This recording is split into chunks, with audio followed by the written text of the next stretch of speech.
Hello, everyone. Good morning, and welcome back to the European Pro League. Welcome back to Season 23 of Division 2 as well. My name is Redul, and I'll be your host and commentator for today. We have, of course, as you know, two best of threes, as we always do, except for when there are schedule conflicts and we have one or three, but it doesn't matter right now. Our first match is going to be between Brute and ANONYMO, two staple teams in the Tier 2 scene, I'd call them, but both recently having some struggles when it comes to their actual form, and, well, you never know what to expect with these teams. You never know if they're going to be on their A game or if they're going to be not looking great. It's Siko, Warden, Reels, and Vano and Nikolai. For the side of Brute, the Slovakian team, of course, with two Czech players being Vano and Warden. And for the side of ANONYMO, well, it's their Polish roster, of course. For the Polish team, Darsheville, Tomiko, Adrian, Malavi, and Chuddy. Another team that, well, can hit hard, but they can also get hit hard. And if you're looking at the ratings and scratching your head, don't worry about those ratings. I'm certain that they're going to be better for them. I feel like that is just a smaller pool of matches that they went through. Don't really have much on the form of ANONYMO. Neither team really playing many HLTV matches recently. Actually, ANONYMO didn't have an HLTV match since the middle of April, which should tell you quite a bit about what's been happening with them. Although Brute haven't had a HLTV match since like the end of May. Nuke and Inferno banned here by Brute, and ANONYMO. Anubis picked by Brute, Mirage by ANONYMO, and that will leave us as Dust 2 Decider. Okay. So probably T-side start for ANONYMO, CT side start for Brute. It's just the way things usually are on Mirage and Anubis. Anubis is the first map. Could be a great way to, let's say, springboard the momentum and give some wind in the back of potentially ANONYMO, since they do get to pick the side. I'd love if I could pull up some map stats for you guys, but as I said, these teams do not play many HLTV matches as of recently, and they used to be regulars. When it came to that, you could just pop up on HLTV, say, oh, that's their map stats and whatnot. Unfortunately, as I said, both teams having a sort of recession when it comes to their form, but I'm certain that they're going to be stepping up their game. Recently, in season 25 of Division 1, Brute did play, and they got dropped in the group stage. They got, well, 0-2'd. They lost both of their games, but they were relatively close games. They did get 2-0'd by Wild Lotus, which eventually ended up being the second place team right behind the Cubics. And hoping to see a bit of a better season from both of these teams, especially ANONYMO, a team with such names, especially a Polish team. We've seen yesterday how strong, Poland is generally here in the Tier 2 scene, and seeing them with ratings such as those that we just saw on our screens hurts me a little bit, I can't lie. But the expectations for the Counter-Strike today have to be, up there somewhere. And actually, Kadim standing in for Vano, who seems to be either missing the first map or the entire best of three. The full roster is there for ANONYMO, and immediately ANONYMO look to hit through camera. It's a 2-for-1 in the favor of the Polish team. Make that a 3-for-1, leaving just Warden and Reelsen. And the two of them in there swinging for mid. I feel like once they hit that first headshot, you really just gotta fall back and give them some space. And once they come forward, you try to take it away. It's Reelsen completely alone. He gets double tapped by Adrian, who picks up 3. Here in the first pistol round, and Anubis gives ANONYMO their first round. And ANONYMO started off with a bang and immediately buy 3 AKs. 4 AKs and a Galil in the second round. This is a buy that can backfire quite heavily. That is, of course, if Brute are able to get their hands on an AK or 2. That is going to be very difficult with the fact that they've stacked B. I feel like ANONYMO in this situation, all they have to do is just continue going forward. Clear out some space, even if they run into a stack on mid, which isn't going to happen, as we know they don't. Just drop a smoke on Temple and they can split A, or He's just straight up going through camera, still going fully contact, so Brute have no idea where ANONYMO are. For all they know, it could be a play towards B. Of course, if we like even put it this point, they realize what's happening. They're going to pick up this first of the second round. And now all these pistols are just going to go and scramble. Not really much. Hank just looking to up those stats, and he actually goes down because of it. And is Chuddy close enough to pick up that AK? The answer is no. Chuddy's on the other side of the universe, so that's an AK lost. But it's just one player that went down, so it shouldn't be too big of a problem for ANONYMO. The first full by V, full by round. And with the fact that they went completely full eco, like they didn't buy a single flash, didn't buy a deagle, didn't buy anything, as teams usually do, at least they spend a little bit of money. They actually have quite a bit of utility. They almost match the amount that ANONYMO have. A MAC-10 in the hands of Dorshville. He has the best pun for going A. Right through carpets. It's only Warden currently on the side itself, but he does have quick help from Nikolai and Kadim. Smoke on the molly, and they're just gonna send Warden back towards the bomb site. Dorshville opens it up with the MAC-10, and Chuddy follows through. Great job done by ANONYMO. Hit him hard, hit him fast, and that has to be a save for Brood. The 3v5 of the A bomb site on Anubis is not gonna happen. If it was against the Falcons, I'd think about it, but Brute, they're just gonna sit back and relax, well, as much as they can relax in a situation such as this. Try to save these two guns, or rather these three guns.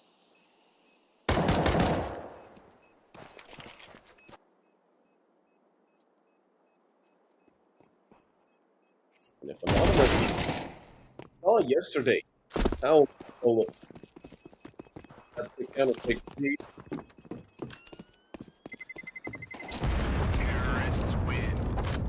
Especially on a map such as Anubis, where retakes are pretty difficult.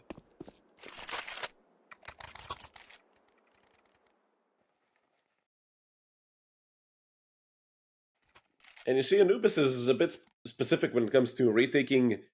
It's not like Mirage, Inferno, or Dust, where you can get close to the bomb site. You know, you could be on short, you could be on long, for example, on Inferno or Dust to retaking A, for example, or something like that. You can be inside of CT or mid here, or outside of A main. It's a bit weird.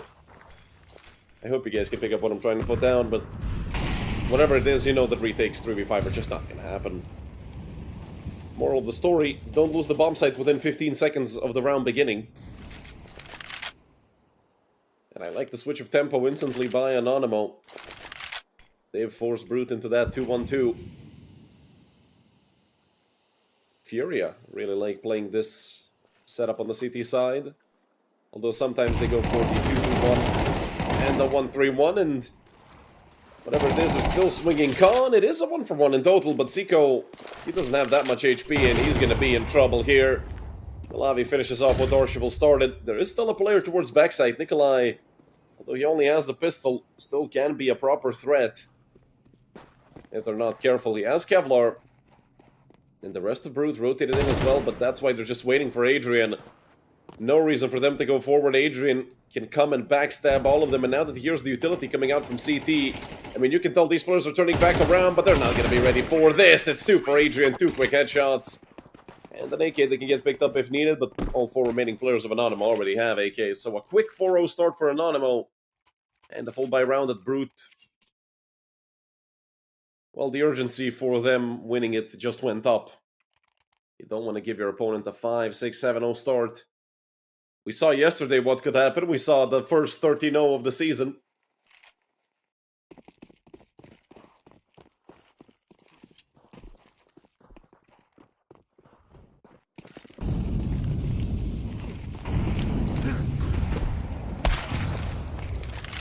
And a great start for Brute. Kadim out with the op.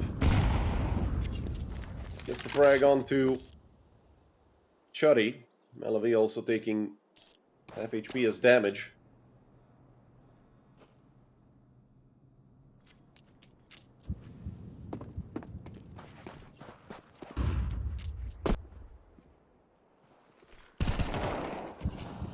Now that they know that it's a hit towards A, they can come back and rotate the Nikolai and Warden. 2 easy frags. Not even breaking a sweat, what it seems. Malavi and Tomiko remain, and well, while Tomiko is alive, anything's possible for Anonymo. Although he does go down through the smoke, and well, through this one, it's going to be Warden finding his second kill as well. So him and Nikolai with 2 double kills, and round number 1 on the board for Brute. Came by in relatively dominant fashion. They only lost Seiko. That's about it. Cool. Also gets dropped by Warden. And, well, finally breaking that streak of Anonymo. It would be horrendous for Brute if Anonymo got back to their winning ways right away and made this 5-1. That would be a big hit to the economy of Brute, depending on how many guns they save. They have to decide whether they buy or not, since our loss bonus isn't fully reset. Seiko. Can he connect with this nade? Should do some decent damage. Tomiko down to 70 HP.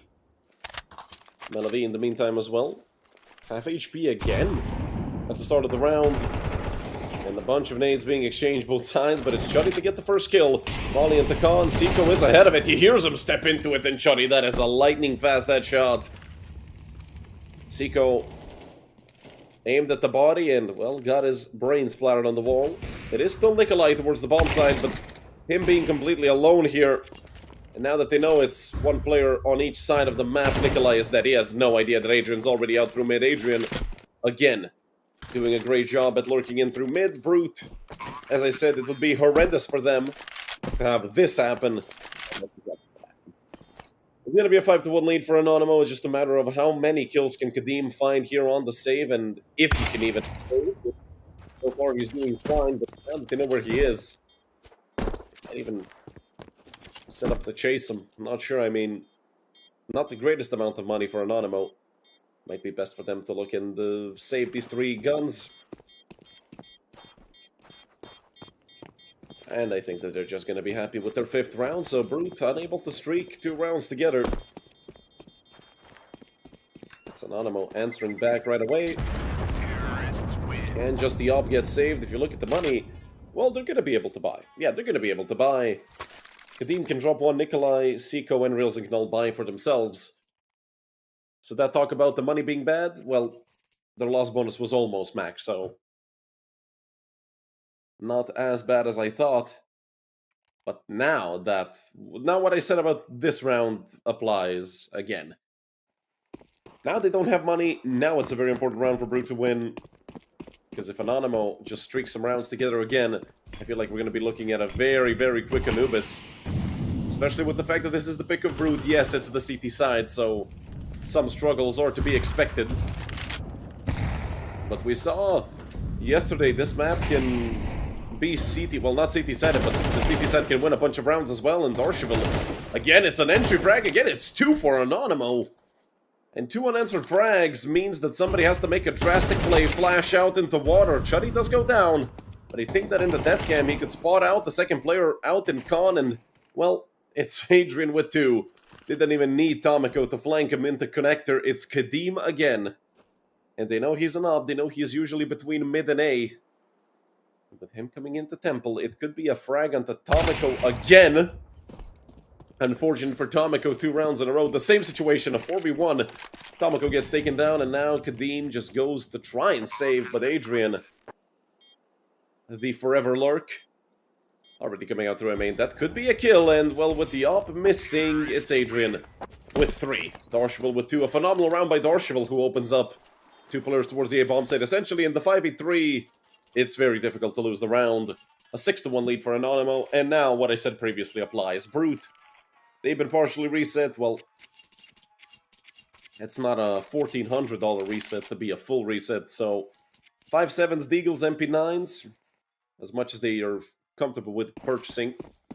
It's 2 Deagles, 2 5.7s, and a single MP9. It's not looking great for Brute in this round, but these are some of the most dangerous buys you come across.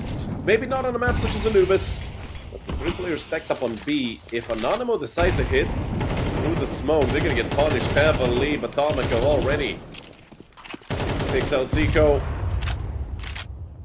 Brute. A bit stricken. Out in the middle of nowhere with that smoke being broken open. Look at the rotation back. It's Nikolai and Kadim.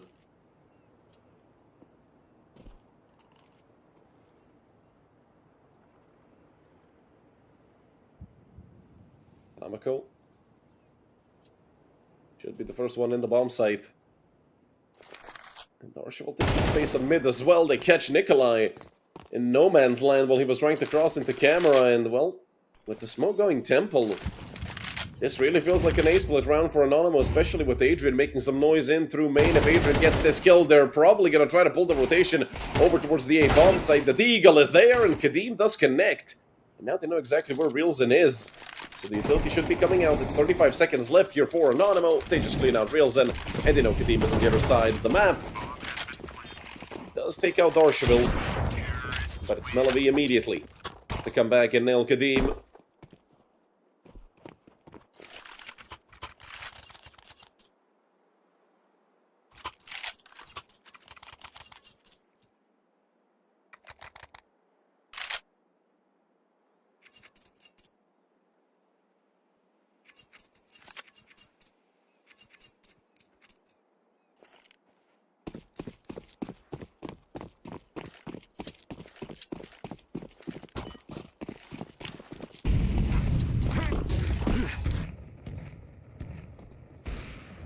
A full buy once again for Brute, and a good start to it. Kadim again opens up the round nicely, finding a frag this time onto Melavi.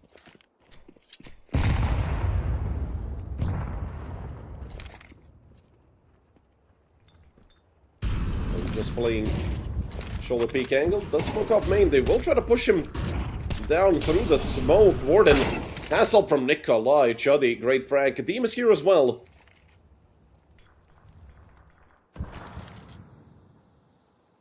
And both Kadim and Nikolai going back.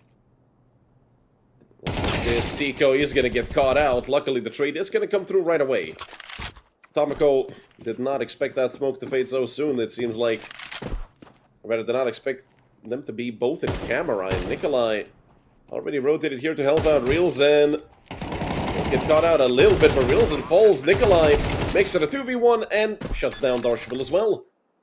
That's a 4K here for Nikolai. A very important round for Brute to win. I mean, if you go to 8-1 and get reset again, I feel like we could be already writing off Brute at that point. With their second round here, they've given themselves a chance.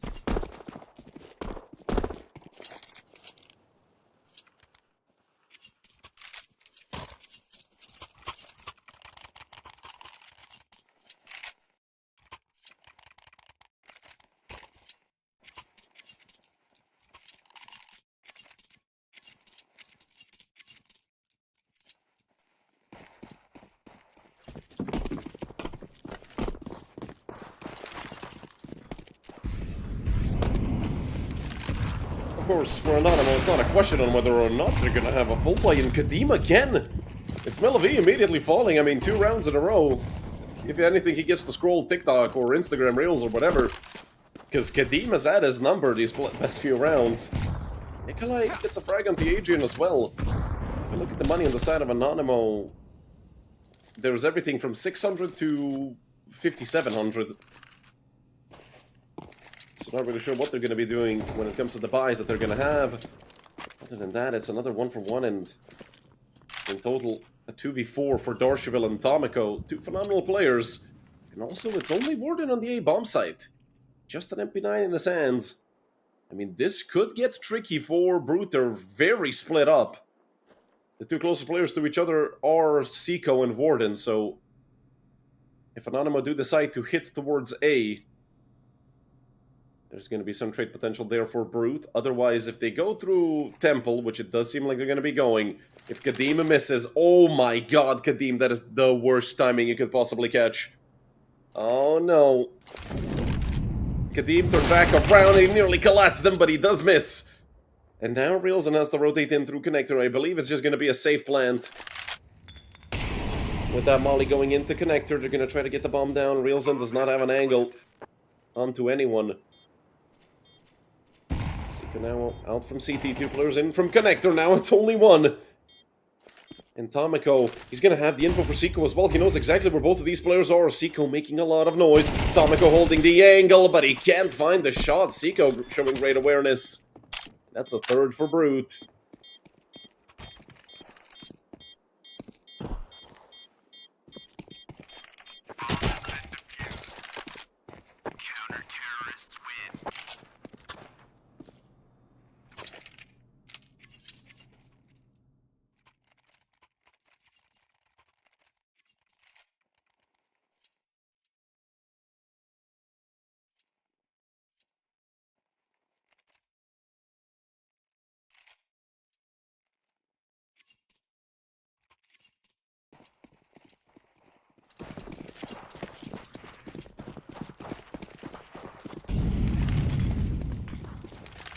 Kadim, looking for an aggressive peek once again, but this time nobody is going to be crossing the sniper sideline.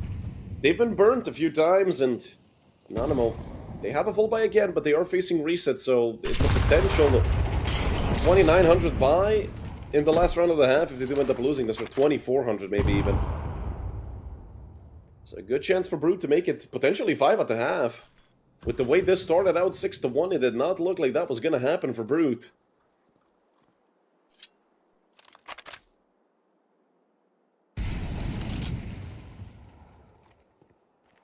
Only out towards mid, but look at the space ANONYMO have already taken. Nobody was covering mid the entire time. Mid is open. They have to turn back around. Darshable does go down in main, but now they've already come in through camera, and, well, Warden fighting for his life.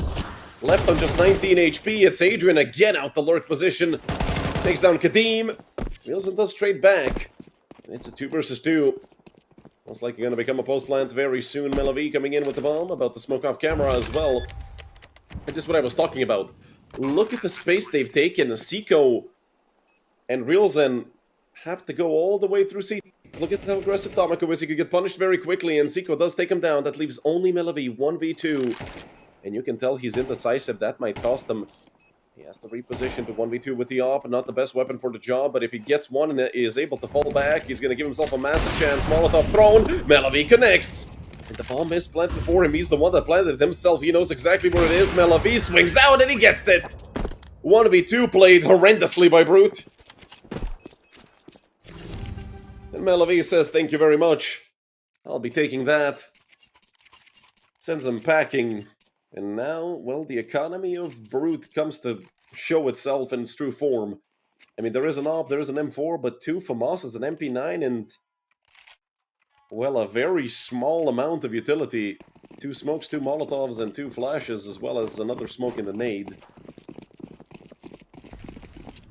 But we saw Kadim have a lot of impact with the sniper.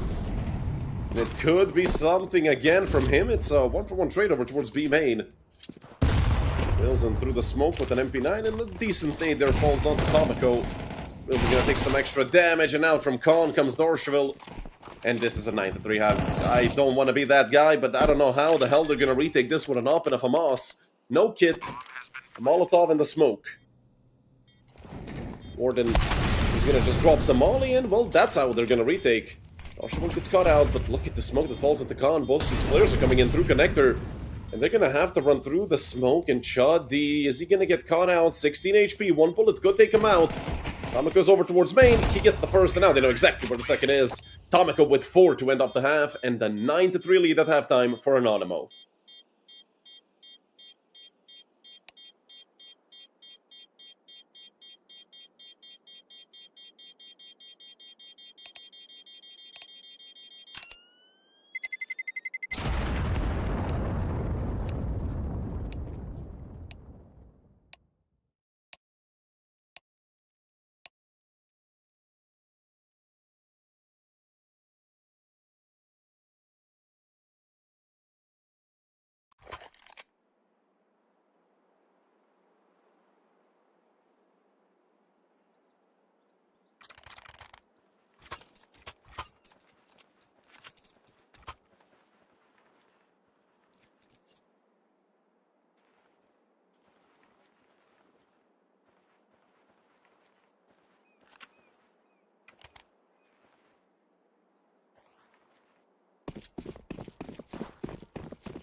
Second half gonna be getting underway. It's a pair of dualies for Darshville and a kit for Chuddy. Everybody else with Kevlar and, well, Darshville as well, considering Chuddy dropped them. The other side has 3 people who... Actually, 2 people who bought utility. I thought that was a flash in the hands of Realsm, but it's a decoy. Tricked me. Now all that utility is going to be coming out into the A bomb site. They know where Darshville is, but with the dualies, Darshville looking to cause some damage. It's a 2-for-1 in the favor of ANONYMO. Adrian again doing a great job, and they know he's very close on the flank, but Chuddy gets caught through the smoke. That's the kit dropped. At least it's in a somewhat accessible spot. 2 players already out towards heaven, but they don't know, well, they didn't know where Adrian was, or rather where Melavi was, but Seiko quick to take him out, and, well, that's run number 4 on the board for Brute. That is exactly what they needed. Opening up this second half with an important round.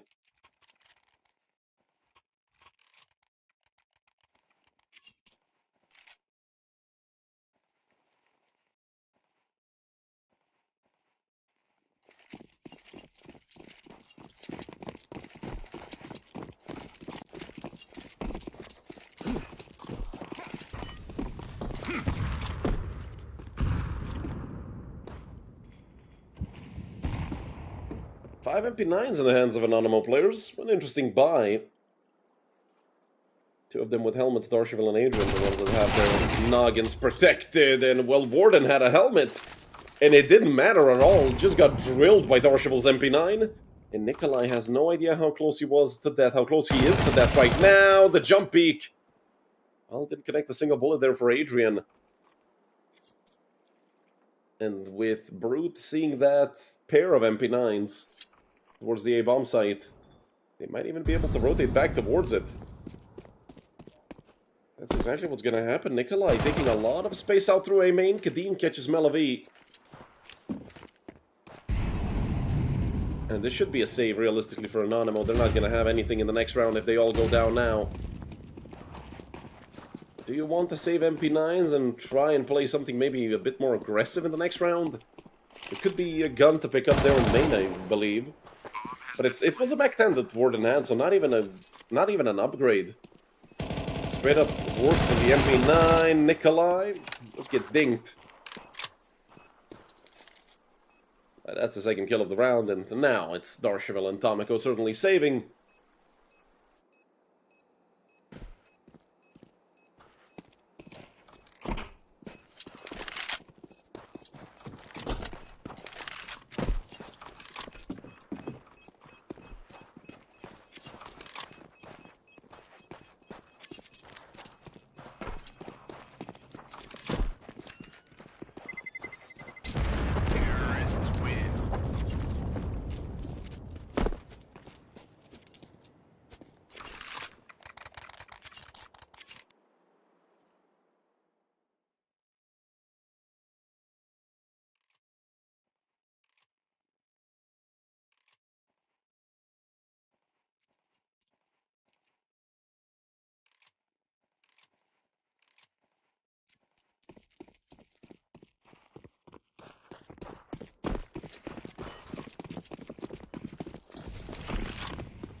Brute playing a bit of a default round here, just looking to take as much space as they can, but that leaves Seiko exposed. Never mind, doesn't leave him with, well, anything but 2 kills.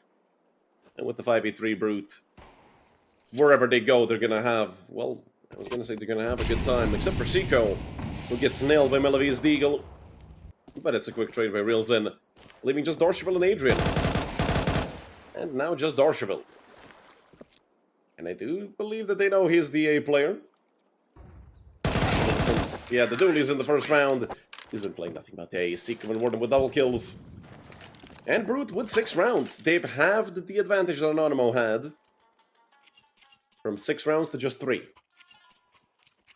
Still a long way ahead of Brute. Both sides with ops, 1 for Kadim, 1 for Melavi.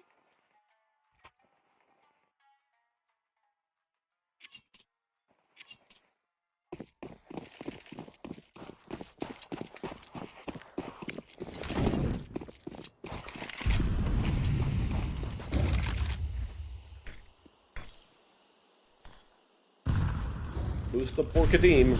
Luckily for the side of ANONYMO, nobody's there to peek mid on the other side. Holding off window still. Adrian could get caught in no man's land if Realzen catches proper timing. And they do get into a duel. A bit of damage done onto Adrian. A lot of damage done onto Adrian. Realzen takes the first frag, and Kadim nearly makes it +2.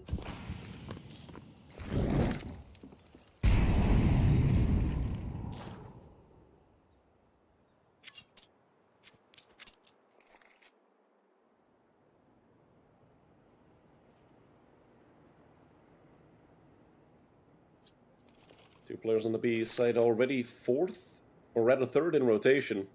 That's number 4 on the radar, Damiko coming in. Brute are going to be heading towards B. It's LV. They even it out, make it a 4v4. But it does seem like Brute are just going to continue over here in Warden with the frag on Chuddy. They're going to force that off back as far as they can, although with that Molotov being missed, and this nade opening up the smoke, it's just Realzen's playground apparently. Realzen with another, and he shuts them all down. 4 kills for Realzen. From 6 and 10 to 10 and 10, just like that. 7th round on the board for Brute. And they're looking to make that comeback a reality. 3 rounds at the half, they're already up to 7.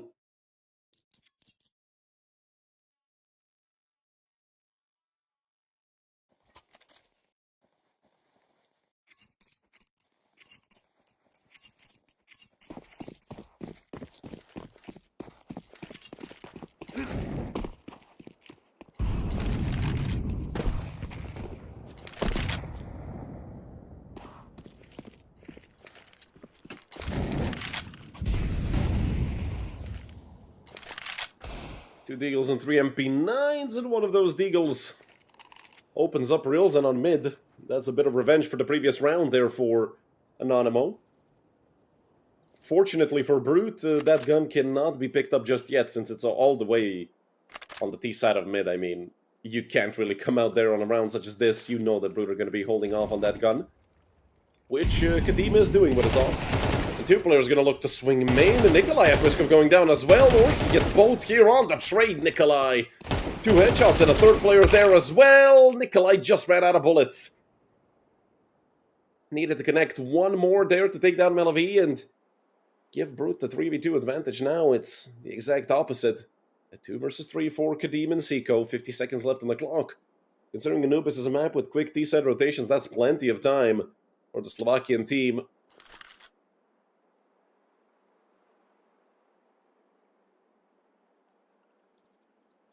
With this much space being given to them on mid, they can choose where they want to go. Usually when you're given all this space, you probably want to go A. And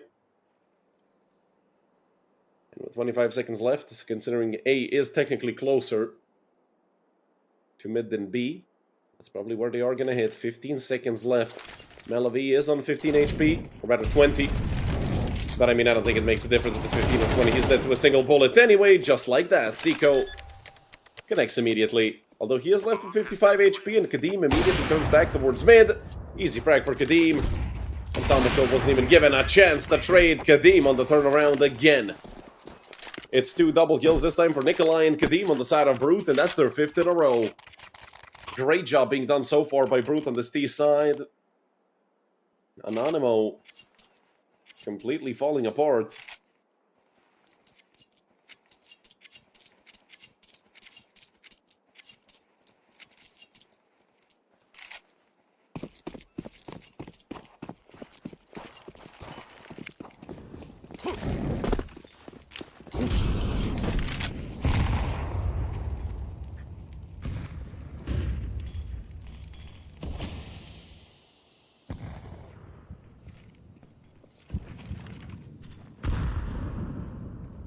Due to 1 setup being ran by ANONYMO right now.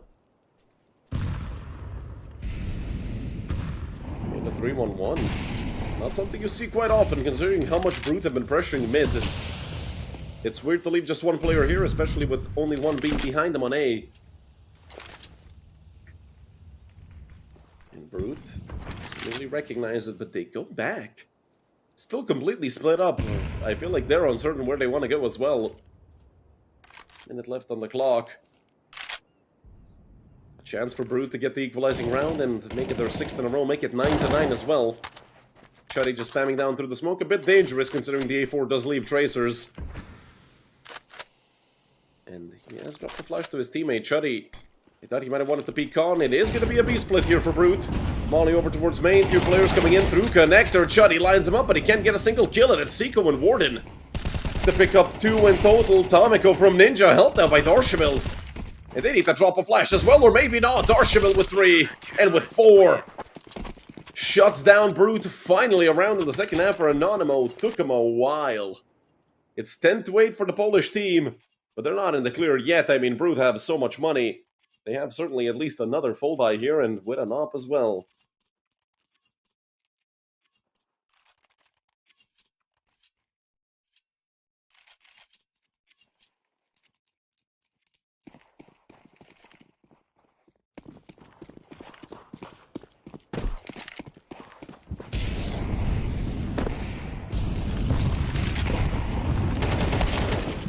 Rilzen tries to peek through mid, and immediately 2 players fall to Rilzen and Nikolai. Melavi and Adrian felt a bit disconnected there on the 2-man mid setup. Melavi was sort of left out to dry. Luckily, Darsheville gets at least 1 bag, but Kagim is there. Darsheville again doing all he can to try and defend the bomb site he's on. And with that Molotov falling in front of Kadim, I mean, Brute, they could literally make the rotation back, but now that it's a 3-1, I mean, they have nothing to worry about. Brute make it 9. And it doesn't matter that Anonymo cut their streak off.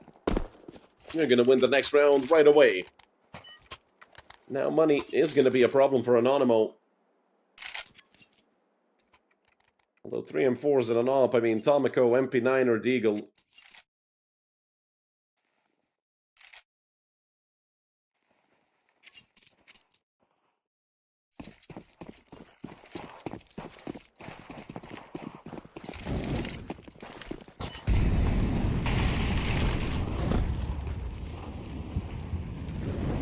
Players on the B-bomb site for Anonymo, and it's Melavi this time to draw first blood instead of being drawn as first blood. Seiko goes down. And Brute, we've seen him handle 5vx situations very well now, and XV5 situation. A player less, but Rilzen taking so much space on mid. It's Kadim to catch out Melavi. And not sure what the point behind that aggression was. You have a 5v4. I mean, yeah, if Tomiko gets the kill right after, then it's fine, I guess. But still peeking B main just like that. Doesn't feel like it makes sense. Warden, that was very close, but Adrian barely lives. And it's Kadim and Rilzen in the 2v4. Adrian is low. 55 seconds on the clock. Not impossible by any means, but Kadim doesn't have any luck with getting that kill. Leaves Chuddy on 15 HP. Him and Rilzen might commit to the save, although look at where Rilzen is. He's flanking all the way through. There's not a chance that Darsheville expects for this to happen. As long as Rilzen doesn't make any noise coming from behind, or Darsheville just doesn't swing out into Kadim and demolishes him. And now Darsheville goes back around towards Rilzen. Does pick up frag, and now it's a 1v2. He does smoke up the bomb, able to pick it up, swings into Khan, and takes down Chuddy. That's a player that was very low, though, so headshot or not, he would have been dead to a single bullet. 10 seconds left. Rilzen has just enough time to get the plant down, but he wanted the plant for Temple, for goodness sake. I mean, he would have been a dead man if he did that, and now it's Tomiko. Ring around the rosy with Rilzen. Will it be Brute to get 10? Of course it will! Rilzen with 3 in total. 1v3 on the board. Put it up. 14 for Rilzen, finally in the positive when it comes to his KD, and that's a massive amount of rounds so far for Brute in the second half. 7 out of 8 played have gone the way of the Slovakian team.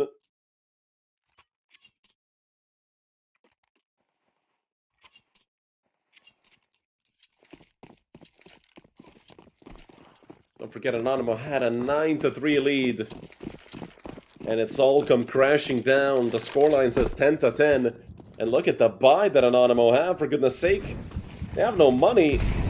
And they're on a FAMAS, 2 MP9s and 2 M4s. This is a chance for Brute for maybe even guarantee themselves the win here on map number 1 on their own map pick.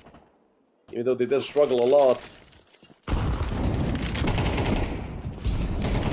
Coming through the A-main smoke, I mean, Darsheville didn't stand a chance. He's been good for Anonymo, but even he couldn't do anything, and they're just lining up the kills, pulling out the bomb a bit preemptively there, Warden, but I don't think it makes much of a difference if it's a 5v2 or a 4v2. Brute are gonna have everything covered, and they're not gonna give ANONYMO a chance, although with Tomiko taking space into heaven, they can actually come out from camera, and there's Chuddy with the MP9. Never mind, forget what I said about the 4v2, they would have loved to have 5 at the beginning of this. But Kadim luckily connects and only finds a second. It's a 1v1 Reelson against Tomiko again, and it's Reelson to best him again. But that was way too close for what it was. Brute, they had +2, and well, it having to be a 1v1 at the end. It might have been a sign of weakness, but I mean, if Brute have shown anything, it's anything but signs of weakness. Here in the second half, I mean, they've won 8 out of 9 rounds played. There's no weakness in Brute's game here on the T side. Just that one post plant was a bit sloppy, and I think they let Chuddy take a lot of space with the MP9. Speaking of Chuddy, he's not having the greatest game score-wise, 8-17. Everybody else on the server in the double digits on both sides of the scoreboard. And is Seiko gonna look to cause some trouble here? Is playing anti-flash, covered by Kadim.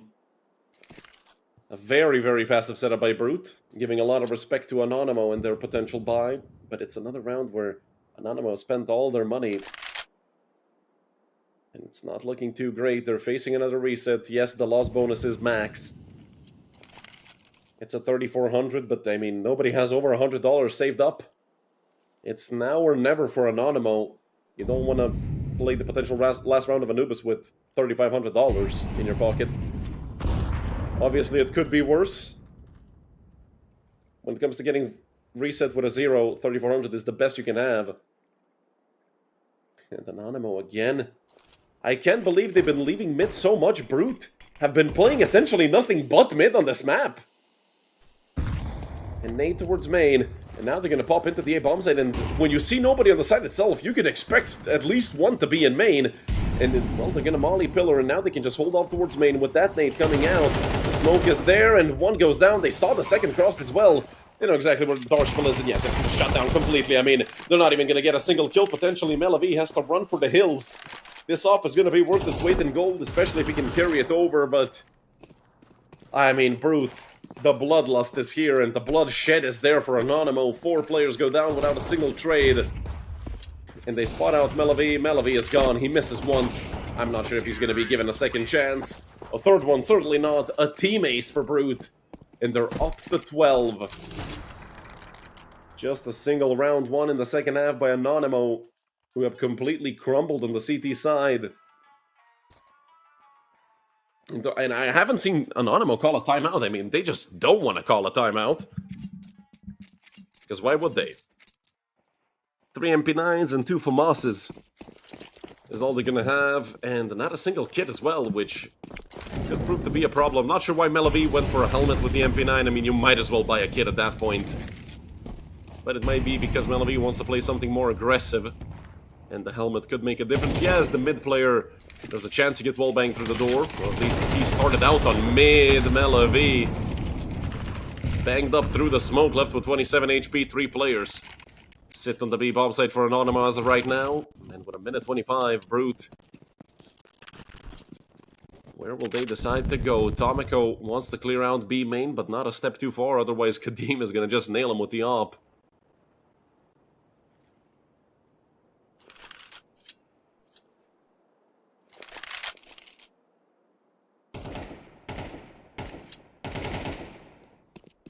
Minute left. Brute have spent a lot of time just rotating around, seeing if they can get space anywhere.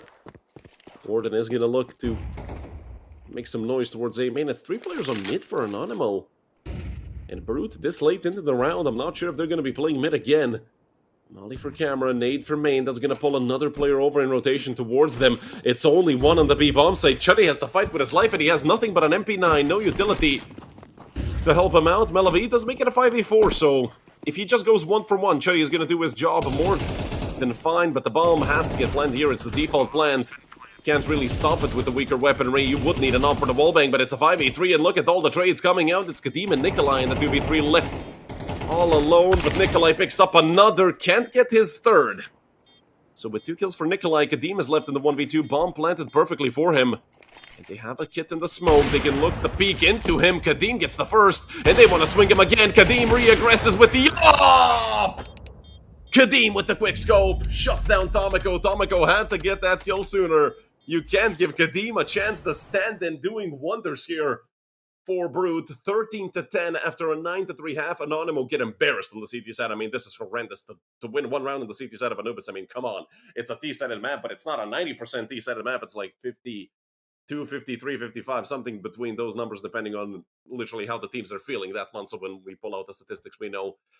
Doesn't matter. A phenomenal map by Brood. Phenomenal resilience shown by the Slovakians and the Czechs, especially with 3 of them being here, with Kadim being Czech as well. But it doesn't matter. It's a 1-0 lead for Brood, and they're going to be hella happy with this.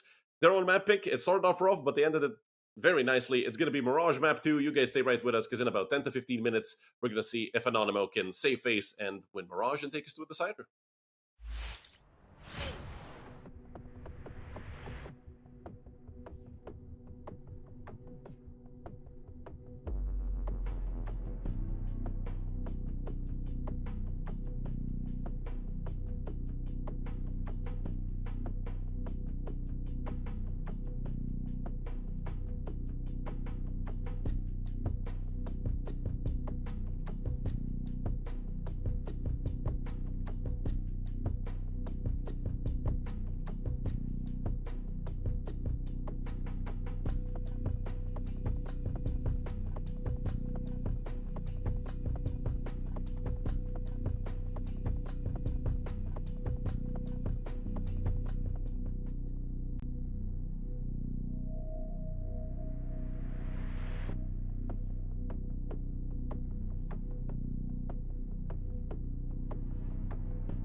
everyone, and welcome back to map number 2, right into a tech pause. Unfortunately, I think Tamako disconnected if I saw it properly, so we're gonna be waiting a little bit, although I do think he is back. And we get this beautiful overhead shot of Mirage. And we should be back, yeah. Freeze time about to end, so luckily it wasn't too long of a tech pause. Tamako probably had to restart his game. I'm not sure why the HUD is pretending that Chuddy is in a 185. Yeah, finally, it's back to normal. But Brute won map number 1. Their CT side was horrendous, but ANONYMO's was even worse. And ANONYMO made some mistakes, not even just it's a T-sided map, okay, Anubis, but they just didn't play reactive Counter-Strike. They let ANONYMO, or rather ANONYMO let Brute do whatever they want. ANONYMO left mid like 10 rounds in a row with Brute just playing mid every single round and taking it. We're leaving one player there. And ANONYMO had a lot of trouble switching up setups and just generally being unpredictable, which I think is the main thing that won Brute the map, where they could, easily tell what ANONYMO were doing and where. Reelson just goes 1 for 1. And actually it's 3 kills for the way of ANONYMO. Nikolai with the dualies. Only good for 1. That leaves Kadeem all alone in the 1v3. He connects onto Melavi. But with the bomb being planted for Khan and with Adrian all the way over to shore, Tamako gets dinked and Kadeem connects again. The stand-in doing so much. Reload comes out. Kadeem trying to stick it. I can't believe it. What the hell was that from Kadeem?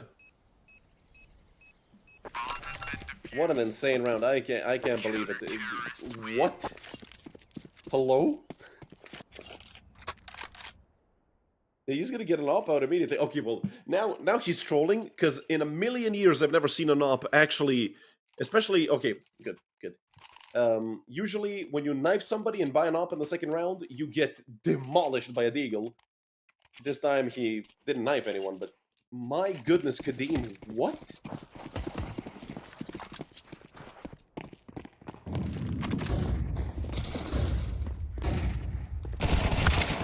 Kadeem, well, even the M4 is cursed, it seems. Although that swing into mid into 4 players is a bit insane to try and pull off. Warden picks up the M4 right away, so no harm really done. And will they 3-man peek mid? Okay, I see you. I see you, Brute. They're gonna drop Seiko down into underpass.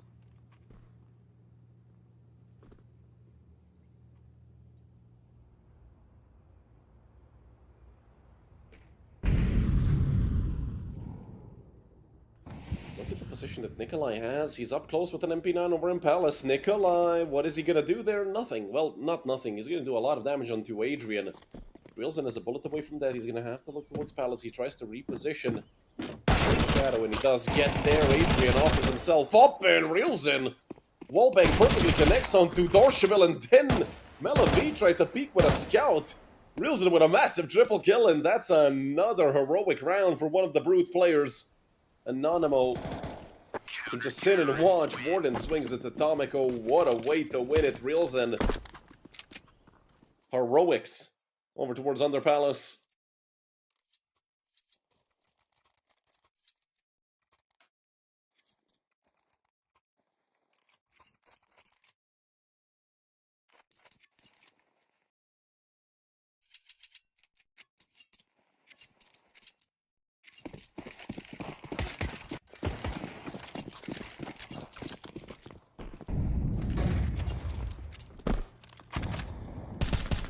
Kadeem looking to take out these deagles. And, well, they are at risk of going down, but with nobody having Kevlar on the other side, apart from Dorcheville and Tamako, neither of them being the ones on mid, they shouldn't have that much problem. Yeah, easy cleaning for Reels and Kadeem, so 3v5 for Tamako, Dorcheville, and Melavi. Still 2 players with Kevlar, so if they pick up some guns, they could look to maybe cause some trouble. But I don't think that's going to be happening.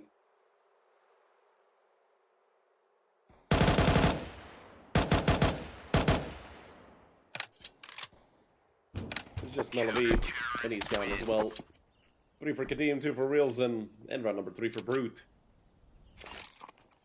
And if they get off to a big lead here on the beginning of the map, Well, I'm not sure what ANONYMO are going to be doing afterwards. Because we saw how easily Brute can get that tempo going and start pressuring ANONYMO.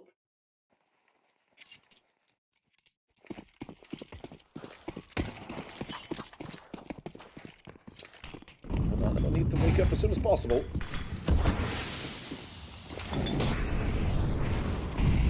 Wheels it.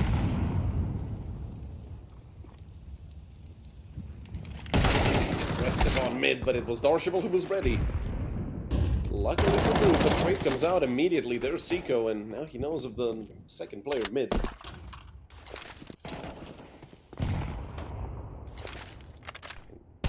Get the trade again, so 3 versus 3, but Chuddy is incredibly low. He's gonna be pushing into the connector. It's Melavie with 1 in Chuddy. Even with 10 HP, it's a massive threat. That AK doing work. For ANONYMO, it's Kadeem in the 1v2. He's gonna need a triple kill in total. And if anyone's confidence, definitely Kadeem. Unfortunately, he does not have a kit or any form of utility. He's already upstairs, and they don't seem to expect him just yet, although Melavie, never mind. With 14 HP left, it's a double for Melavie and a double for Chuddy. Round number 1 on the board for ANONYMO. Oh, Brute still have 1 more full buy in them before they get reset. ANONYMO, this would be great for them to win. Considering that they're going to be able to reset Brute and then get a streak of rounds going.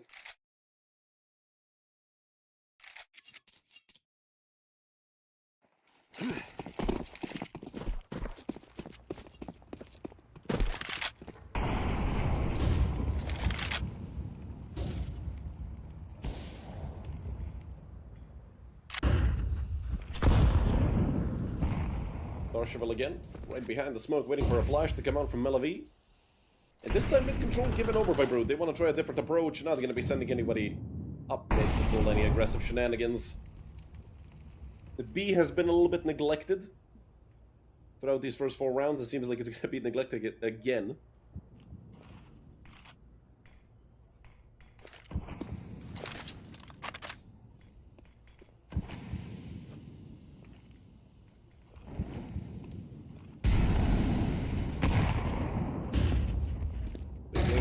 Bottom con, flash is coming out for both sides, and it's actually Rilzen to connect onto the first. Kadeem with another, and it's not looking great for ANONYMO here in round number 5. It's another kill that goes the way of the Slovakian team. Seiko makes it +4. And just leaves Melavie in the 1v5 clutch. Melavie unable to even get a single kill. That's a flawless round for Brute, a statement from Brute. 3 AK saved over as well. That's going to be rough for ANONYMO to have to deal with.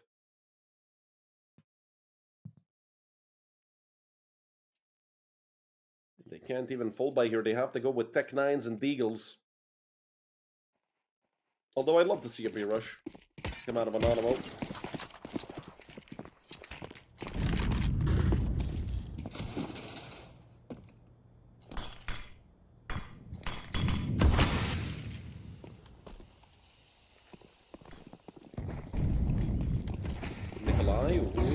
They're not gonna clear him. They're not gonna clear him. Nikolai has a play in front of him. It's on a silver platter. He just got team flashed. And wait, his teammate dropped in the sandwich. Oh no, Nikolai, it's all been spoiled. Why didn't they just let him play? They flashed their own teammate, and now it's all falling apart. Melavie gets a kill with the Glock. Kadeem is swinging with a USB.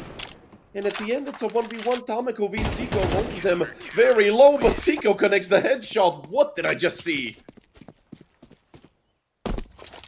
What did I just watch? Is probably the better question.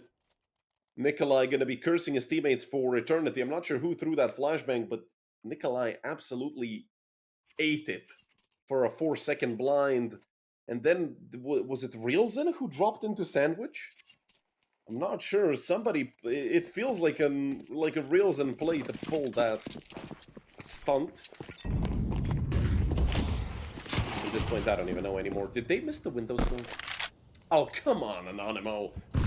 I mean, that is amateur. That is Face It. Unfortunately, that is Face It 3K elo, because those guys apparently don't know smokes either. It's looking rough for Anonymmo. Oh, that nade's gonna fall right on top of Adrian. Ugh, half HP gone.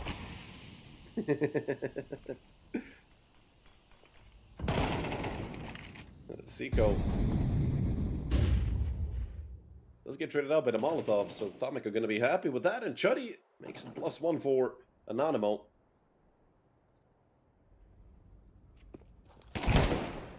Chuddy. Oof. Crispy tap. On to Warden in the 4v2 if they lose this band. But Nikolai and Kadim, they're actually going to attempt this. Nikolai should be dead. He's going to... Oh, no, the timing. Oh, no. Somebody wrote this Bandemo esport in the chat, and it's ringing off in my head. Melavi dropped his off instead of the bomb. What is happening with this map? Luckily, he saves space with that frag. It's him and Dorshival to close out the round. This has become a circus here on Mirage. I mean, I know both teams are in bad form in the past few months, but my god. Hero M4 for reals, and seems like it's going to be a drop for Kadim as well. So 2 M4s with 3 pistols. Seems like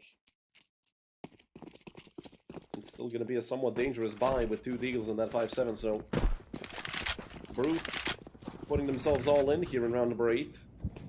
Of course, even if they lose this, they have so many rounds to work with, and Nikolai goes down in the meantime. But that's just the Deagle lost. No harm done. Over towards ramp. And we saw Melavi get that kill, knife out, and get the hell out of there. So with full mid control, Anonymmo 5 players on mid, and it seems like 4 want to peek on the side of Brute. It's going to get very interesting very soon, but all 3 frags go the way of Anonymmo. Melavi shuts it out. 2 for Tomiko and 2 for Melavi. 3 on the board for Anonymmo. That wasn't even close, Anonymmo. They needed a round such as this. They needed something to, you know, kickstart them a little bit.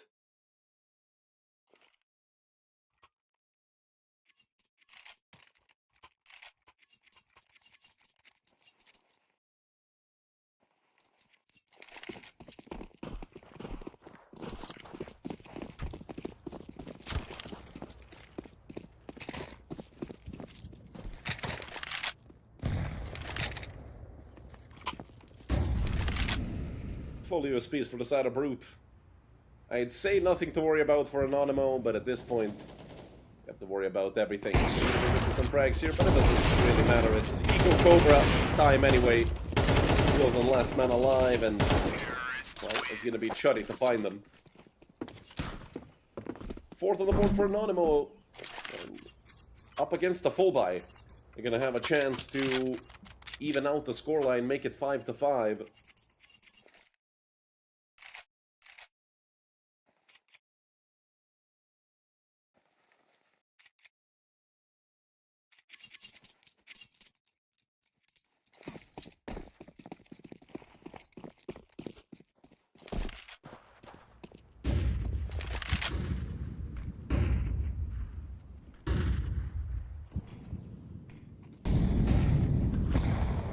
Mid control taken by Anonymmo yet again.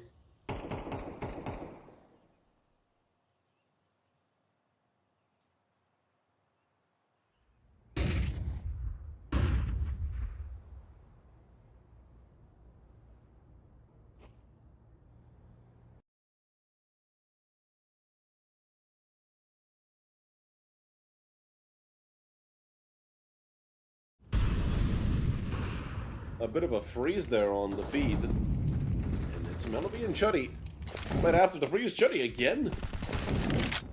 Causing a lot of trouble, although Seiko from Shadow. Hold on, Kadim is here. They know the bomb is over towards stairs. Kadim. He did not want to stand the smoke. He wanted to give himself time, and Seiko gets 3.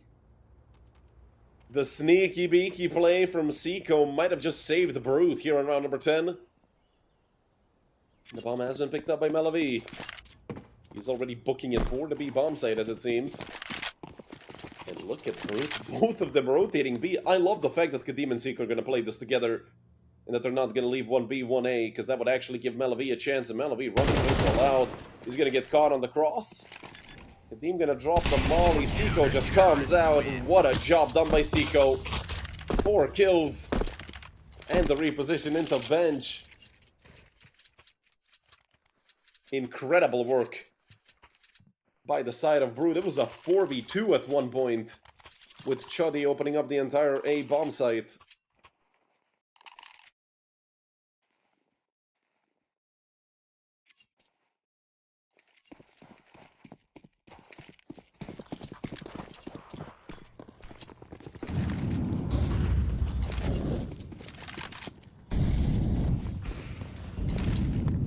And a good beginning once again for ANONYMO. They've been doing a great job at finding these entry frags. And they have sort of been more consistent than Brute. I feel like these heroic plays for Brute is what's really saving them. I mean, the way they won the pistol round in the rounds right after. Adrian and Melavi, and Adrian again. Okay, well, 4 kills between the two of them. This round is certainly going the way of ANONYMO. Warden has to save an MP9. Although I do believe he might try to get closer to the bomb site and save a rifle. He does have a lot of utility, which is going to be a good addition to his save if he can get away with it. But ANONYMO, I mean, similar round to last time. Taking A fully. Warden out on top mid. He's not going to be coming closer than that. It's certainly a 5th for ANONYMO, no questions asked. It's just a matter of will it be 7-5 or 6-6 to close out this half.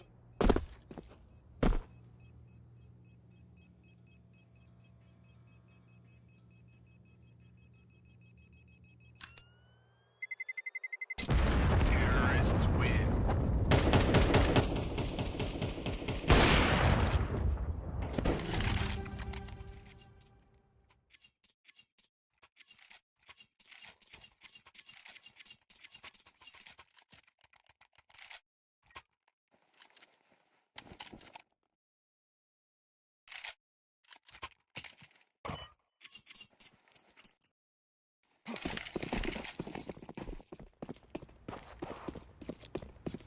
Scout for Kadim, 3 MP9s in the deal for the rest of Brute.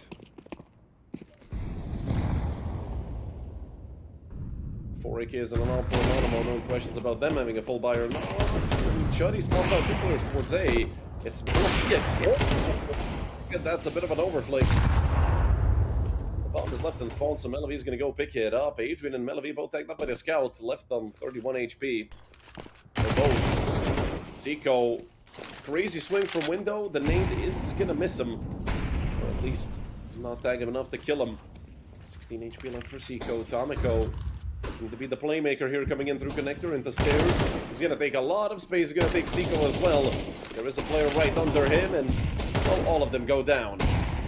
Nikolai was able to get one, so leaves Warden in a 1v3 and a bit of a better situation than a 1v4. And he still has to go through all this utility. 2 smokes thrown towards Khan, but look at how many nades they still have left. I mean, Warden, once they spot him out, he's gonna get absolutely bombed by these mollies and nades, and well, they're all gonna fall on top of him. Nade thrown on top of Chuddy, actually gonna do some damage. Flash out. This is an IMA. Oh, yeah, I thought that no-scope. The no-scope did connect into the leg of Warden. Yeah, Melavi. That's a nice shot through the smoke, and it's 6-6 at the end of the half.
Second half going to be getting underway.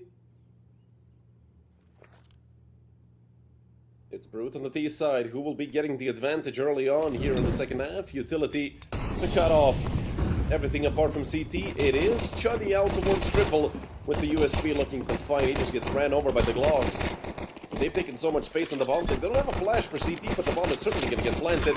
They want to fight towards CT, and the frags actually go the way of Anonymous, at least the frag.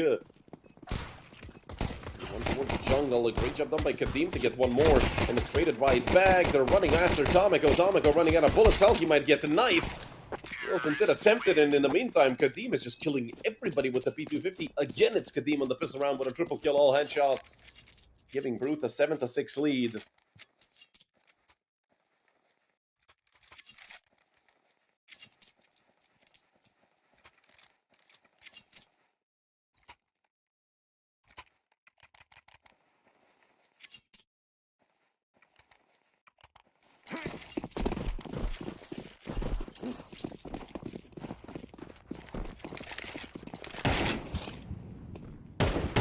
What a peek from Melavi. Again, Melavi with anything that's scoped just picks up all these easy kills. I mean, easy. That's not an easy kill by any means, but it looks easy when he's doing it. Force on the side of Anonymous, although still, there's rifles on the side of Brute. And there's a big gap over top of that smoke. Kadim could get caught out because of it. There's a player in com, but Kadim is aware of it. The spray transfer nearly connects back on the player short. And he is joined by one of his teammates, Seiko, there to help out. And help out he does. Melavi and Dorshville over the bomb site, that scout. And the MP9 doesn't seem like they're going to be doing much. Dorshville did get one, but Melavi was dead a long time ago. It was just a matter of who's going to get to him first. Seiko, nice way to close out the round. A double kill for both him and Kadim. An 8-6 lead for Brute. Soon to probably be 9-6. I mean, yeah, they are going to pick up some deagles or 5-7s on the side of Anonymous.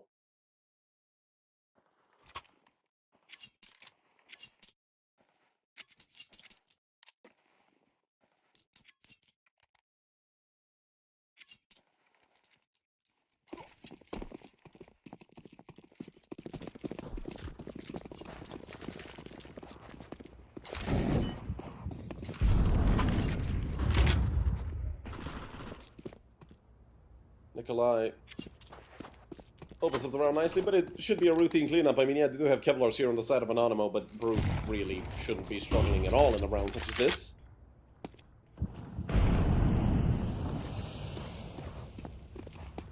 And the cleanup continues. There is one player over in ladder, so Dorshville could cause some trouble.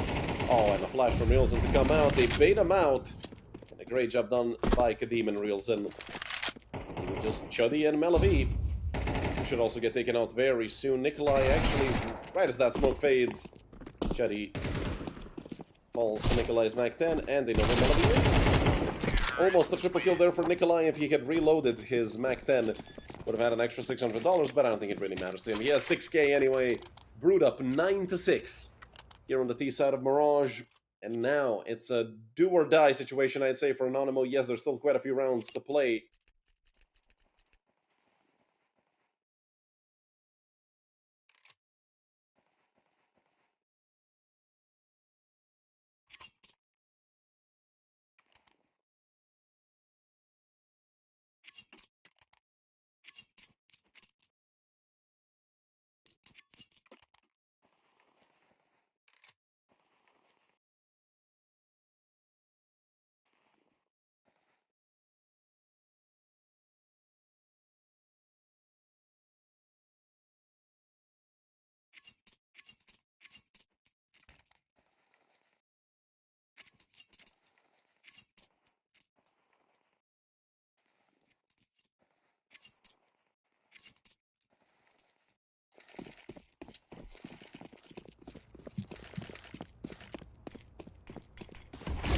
Up and 4 M4s for the side of Anonymous. Melavi has been doing a great job with anything that's considered a sniper rifle.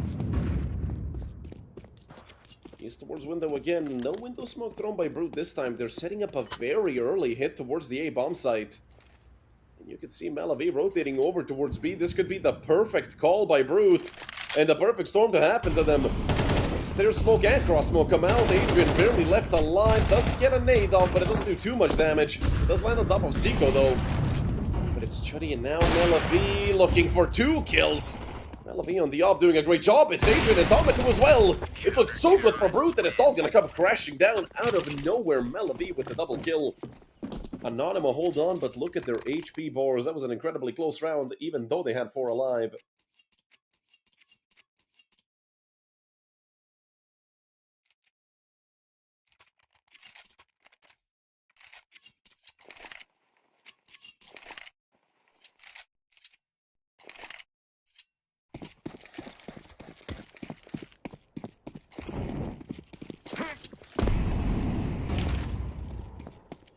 Luckily for Brute, they had enough money to full buy again. A boost there towards top mid. Melavi could have gone down.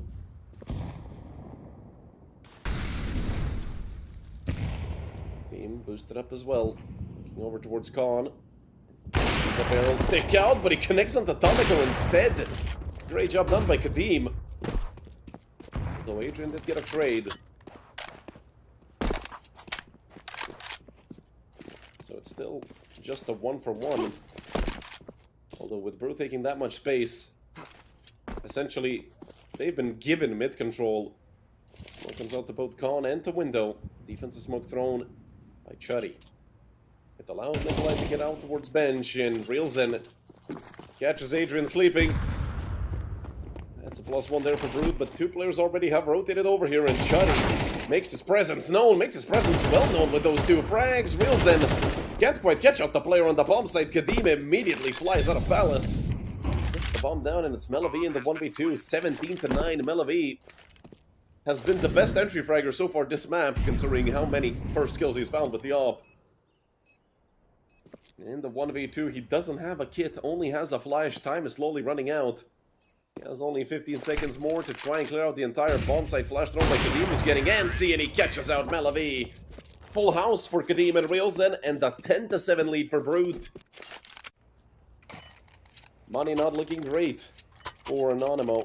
Melavi, glass cannon up. 3 M4s and an MP9, but they're lacking a kit again.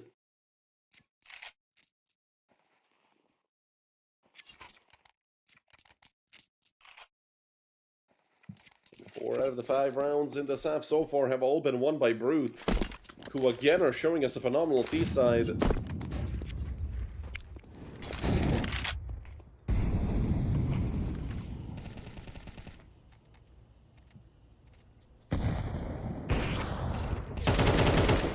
Ooh, what a beat by Reelzen. I love the attempt of Anonymmo at being aggressive, but it seems like it's gonna get punished. Tomiko is literally in a no man's land in the middle of short. How the hell does he get back out from there? He has a smoke in hand. Tries to fight top mid. He actually gets away with 1 kill, but he does get immediately traded by Zico. Jump up, caught while jumping, so it's an easy kill for Dorsheville, who barely gets out of there alive, but Warden is already here. Nade gonna land right on top of Dorsheville, even with 10 HP. And the Molly gonna seal his fate for sure. Dorsheville somehow actually able to get out of there alive, and Warden, what a blink through, but Dorsheville, hell, even with 4 HP, he's still a threat, even with an MP9. And in the 1v2, it's Chuddy up against the world here with Nikolai and Kadim. Both of them having phenomenal maps so far. Nikolai does spot him out towards short, and Kadim can post up on the angle. Although Kadim is very low, so if he gets in a duel against Chuddy, 1 miss could cost him, but Kadim doesn't miss. 21-9. Don't forget, this man is standing in for Vano, and he's doing all of this.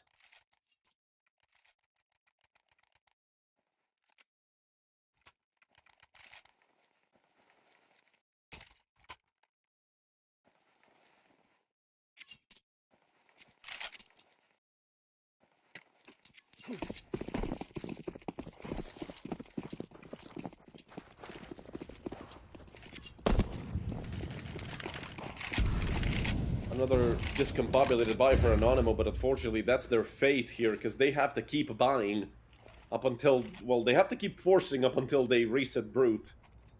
Or, you know, up until they lose. Which is looking a lot more likely right now. Chuddy getting burnt up down to half HP. Reelzen with another 5v4 here for Brute, and some kills found by the side of Anonymo, but the trades just come out with such aggression. The pistols are being pulled out here. Kadim with the nade. They know the last player is behind the smoke, but Adrian has a chance. Kadim and Warden here. 40 and 60 HP. Adrian nearly full, but it doesn't really matter against an AWP and an AK. And now they know he's over towards Apex. He's just gonna hold that angle. Kadim, a perfect crosshair placement. And a double for both Kadim and Warden. 12-7, 5 match rounds in a row for the Slovakian team. Anonymo need to pull a rabbit out the hat to try and make this comeback happen. 5 rounds in a row needed.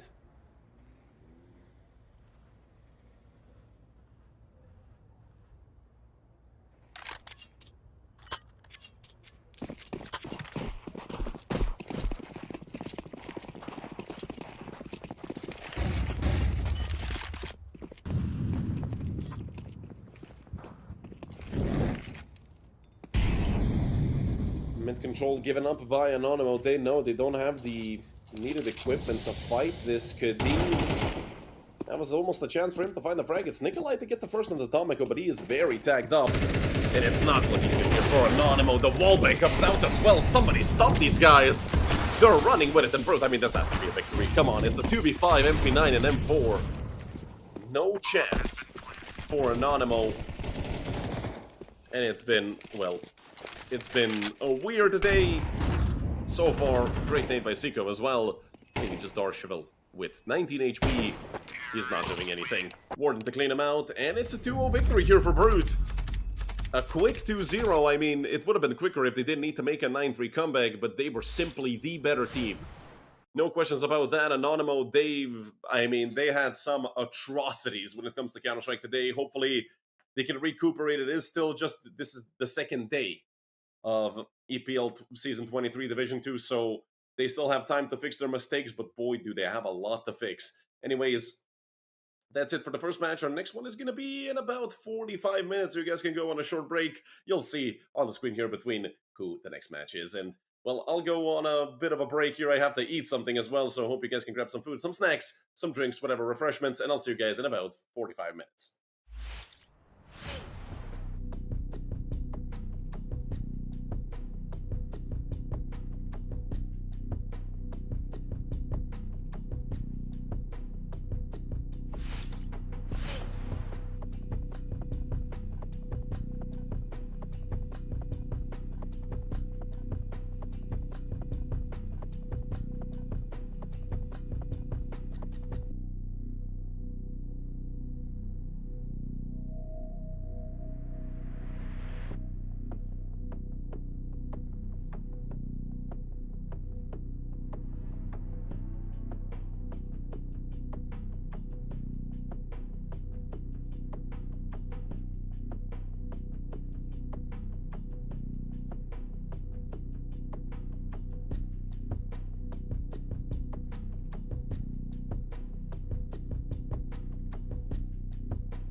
Hello, everyone, and welcome back to the second best of three we have for today between Prestige and Ex-Astralis Talent. Unfortunately, these guys got dropped by Astralis around the beginning of May, I actually think. So now it's been some time, and they've still been playing some great Counter-Strike.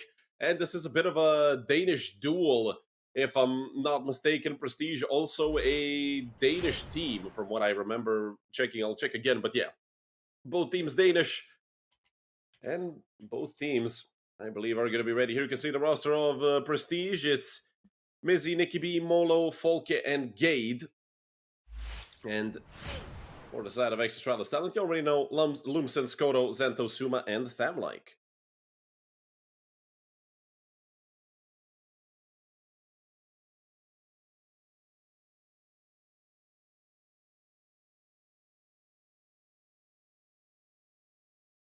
A team that has proven quite a lot and has gone through some roster changes.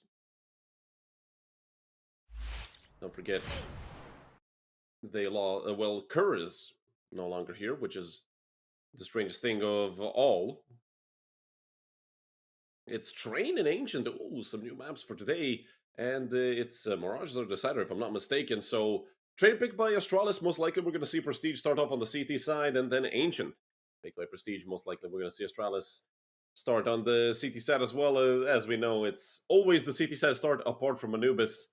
Unless teams want to be tricky, and for example, maybe on a map such as a Nuke, start on the T side, but even then, it's the lower percentage side, and wouldn't make sense. Train, a map where we've seen Ex-Astralis Talent do great things, and a very strong team on Train, first and foremost.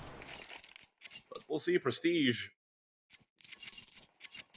a team with a lot to prove. Ex-Astralis Talent, well, unfortunate the situation they found themselves in when it comes to not having an org, but still a very good team. And Tornix here, who we didn't see in the roster preview. The last time I was casting Ex-Astralis Talent, Skoto was an absolute beast. Very aggressive.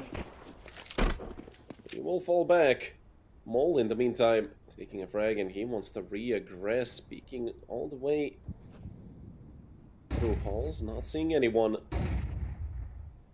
He's going to continue pushing this. Mizzy actually taking a frag as well, and it's a complete shutdown. Everybody getting clapped on the side of Ex-Astralis Talent. It's only Skoto. And he can't find the kill either. It's 2 for Nikki B and Prestige. A prestigious round indeed. All 5 alive. Great job done.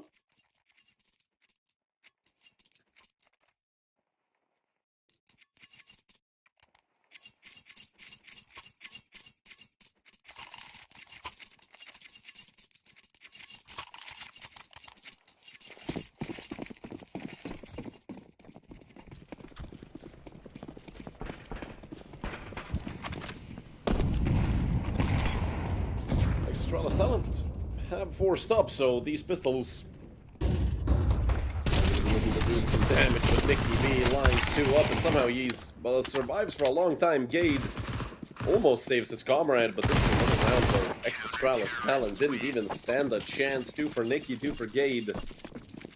And a very quick 2-0 for Prestige. Soon to most likely be 3-0. Ex-Astralis Talent are a team that it's mostly... I'm not going to say they're coin flip, but sometimes they have a good day, sometimes they have a bad day. If you catch them on their good days, you're going to be in a lot of trouble, but when they're having a bad day, they're having one hell of a bad day, so...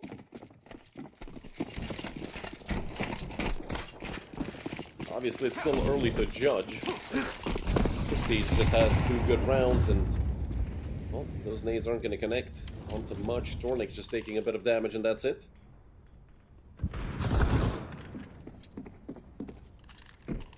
Like does connect on 1. So if anything, some damage on Skoto takes a bit of damage from that nade towards Ivy as well.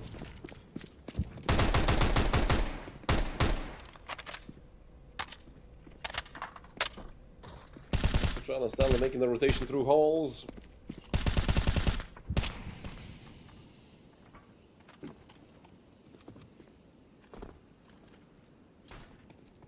All of them going to be joining each other. When we join forces, we're going to try to attack B, where only Mole is defending currently.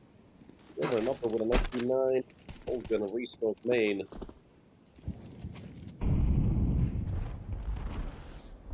Well, they're reading this perfectly. They're going to walk right past Mole. The problem is, well, Mole can turn back around and peek into the bomb site. Does he? No, I mean, he's aware. There's a possibility that he missed timing and he's just going to take two on the MP9. And there's a rotation coming in through Con. Folk actually gets caught out. Mizzy is there. He should be able to get the trade. And with the nade flying in, he would have been dead anyway. The M4, I believe, actually, it doesn't get thrown over. Mizzy being an irresponsible teammate.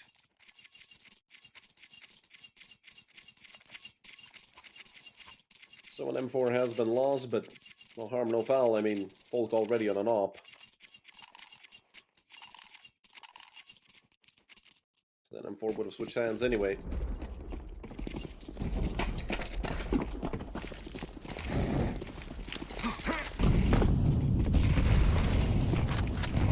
Smash out from Nicky B. A lot of hits still into main, and Mole took some damage, and Xanto, I have no idea what the idea behind that was. Folk takes one with the op. And Prestige on for the fourth round. This is looking great for Prestige so far.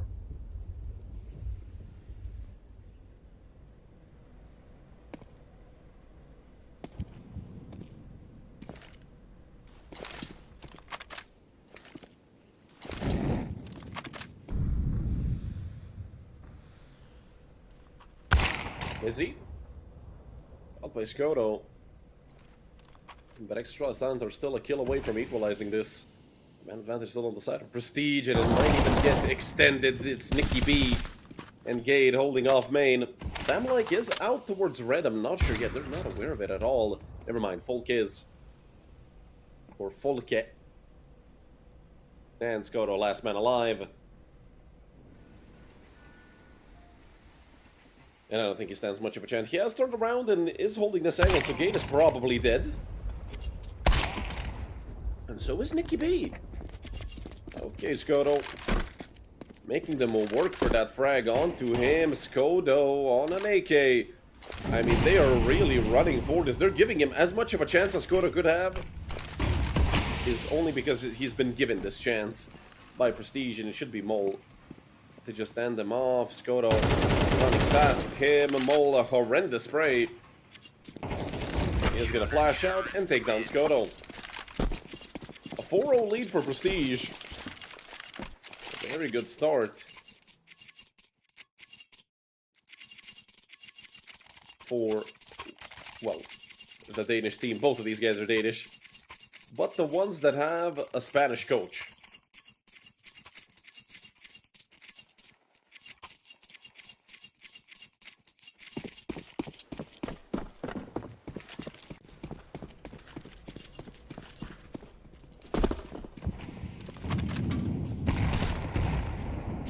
Again, it's business for Ex-Astralis talent. Izzy. Folk. Looking for a peek over towards Ivy. They are fighting against these pistols.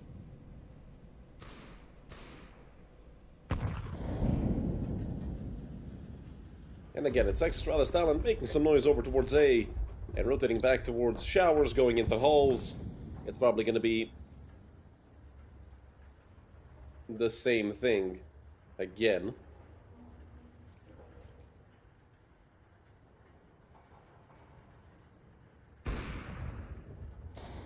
Well, I have a sense full in a moment. Three players are going to run down into lower, most likely.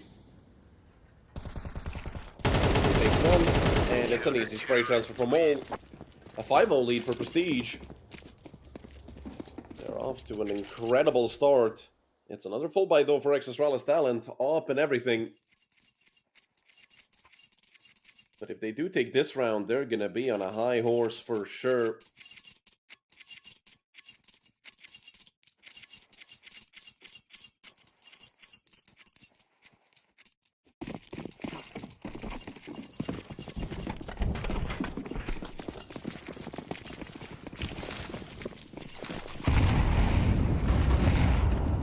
pressure there from Mickey B. Looking to cause some trouble here. Over towards Bob Dog and going all the way around alongside Mizzy. The two of them about to peek this aggressive. It's a 2v2 on the peak, but they have Mole to help him out from nowhere, and nobody is looking. Xanto nails the unfortunate Mizzy, who didn't even get a chance to peek, just ended up being a victim, but it's a 2-for-1 trade. Which still does favor the side of Prestige.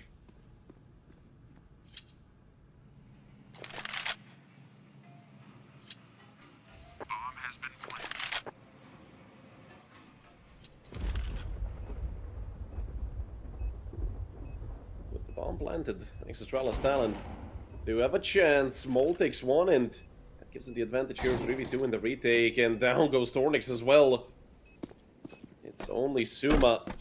He's a great flusher, but they know where he is, and Nicky B with the aggressive swing. 3 for him, 2 for Mole, a full house. For Prestige. And right, 6-0 lead. It's looking great for Prestige so far. All they have to do is continue with this gameplay, and I don't see how Astralis talent are gonna be breaking this up.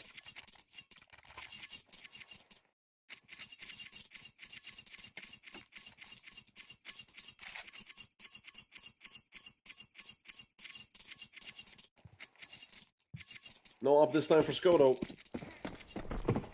Ex-Astralis talent. It might be even better off for them to run 5 AKs so they can keep up, you know, maybe a higher tempo. With all 5 players being able to play aggressively and Gade. Him and Mizzy, speaking of aggression, with the swing out. Take the early kill onto Tornix. Look at this. Mole found himself all the way through showers into off, and he's about to go down into T-spawn. He's about to find the C4. Literally waiting for him. Suma goes down. Immediately Molotov's behind himself. This is great work done by Mole. He knows he just gave a Prestige a massive advantage, and why would he ever throw it away? He runs all the way back. Through holes, and oh, he's gonna go down into Pop Dog.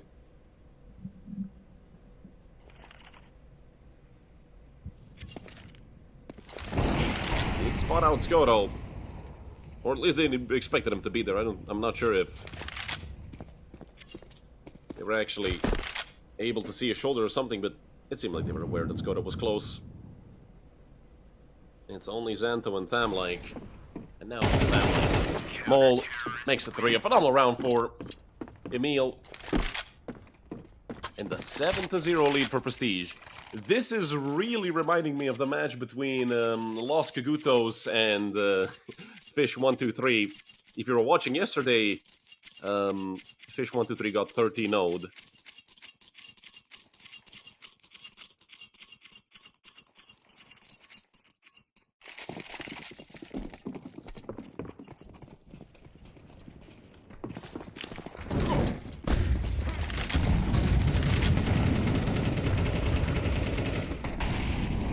Aggressive round through holes by Ex-Astralis talent. Mole switches on the AK and sprays down 3. Helped out by Folk. And now Folk has to care for himself because there is a player in upper. Folk gonna turn back around and nail Xanto. What a round from Prestige. Again, it's a complete shutdown. A triple kill for Mole, who's 17-1. Oh my god. That is absolutely insane by Mole.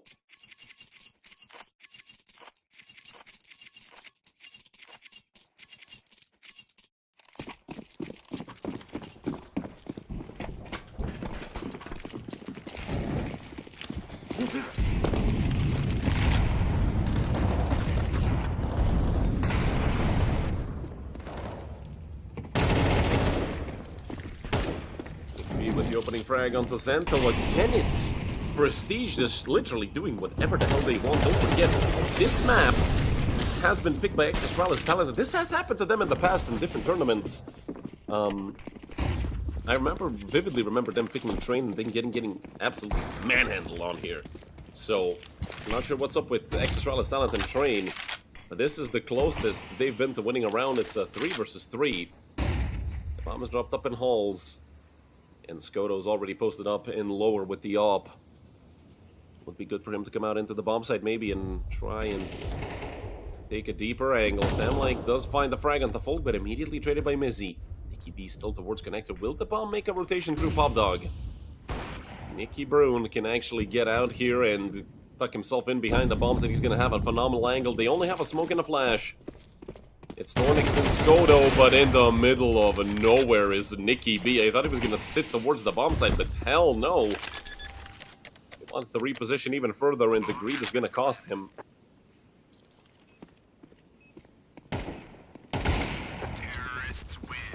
Skoto closes out the round onto Mizzy, and just like that, it's the first for Ex-Astralis talent.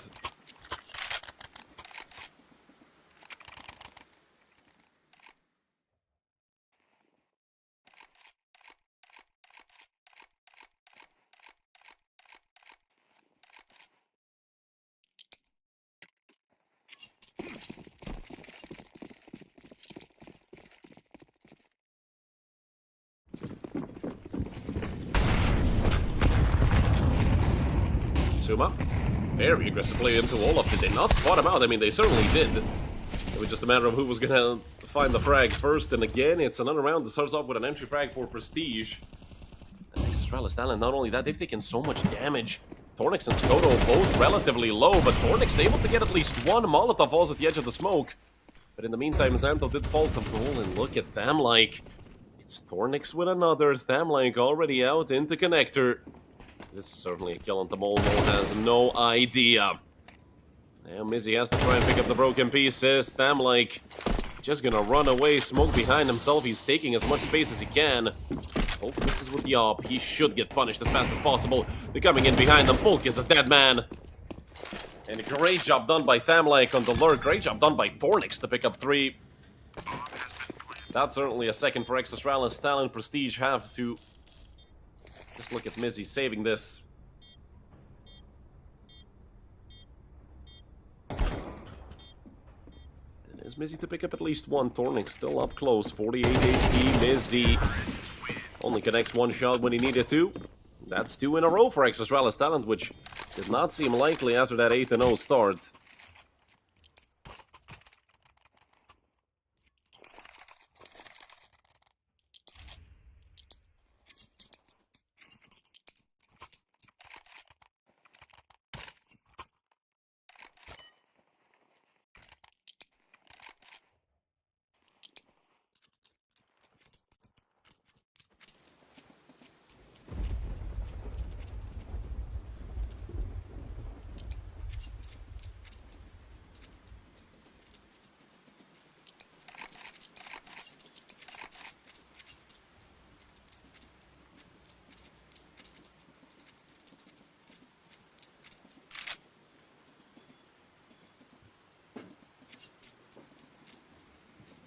A tech pause call here, not sure exactly what for.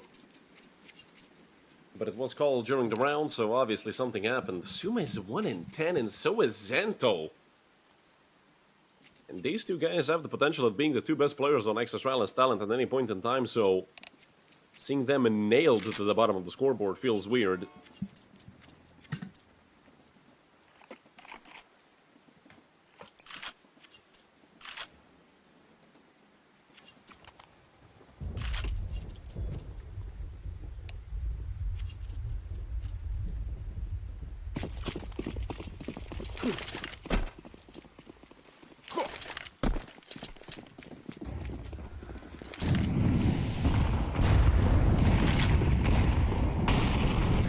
Massive nade stack towards lower by Ex-Astralis talent, although nobody there to receive those nades. It's another round with Prestige. They're going to look to play with Ex-Astralis talent. They've taken Ivy control fully, but with Ex-Astralis talent setting up a hit towards B, it's going to be a matter of how fast can they get a rotation going and actually get players over into the B bomb site.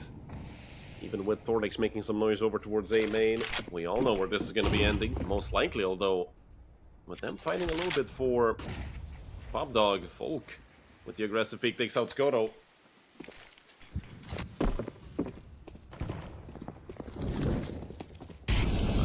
favor of Prestige. Xanto with the feed freezing up. Not sure if he got this frag. Come on, feed. Feels like I'm watching a Diesel try to cold start at -40. It's Suma and Thamlike in the 2v4 after the freeze up. Does seem like Xanto went down without getting a kill. Well, he was traded. Look at Thamlike going all aggressive here towards CT. Thamlike gets both. And now they have a realistic chance from a 2-on-4 to a 2-on-2 just like that. Molly comes out behind Suma. They have to care for Thamlike, and he smokes himself off. Nade at his feet. That's gonna literally hit him, but they have 13 seconds. They have to get on this bomb. They don't have a kit. Time is out. Time is up. They're done. It's a round for Ex-Astralis talent out of nowhere. Massive round by Suma and Thamlike. Especially Suma, who was 1-10 before this.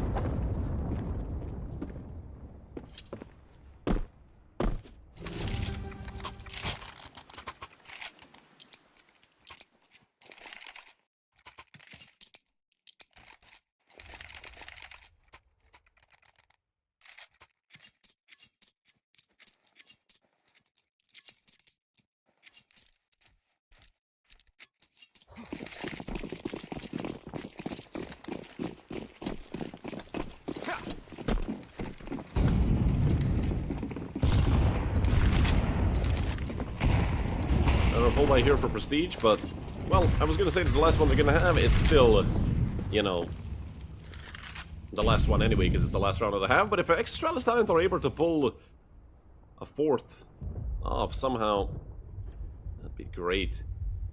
40 young both these teams are relatively young. Xanto aggressive peek takes out Volk and Mole. He almost got two. He did dink Thamlike, but through the edge of the stairs, I believe. So only took off 30-something HP.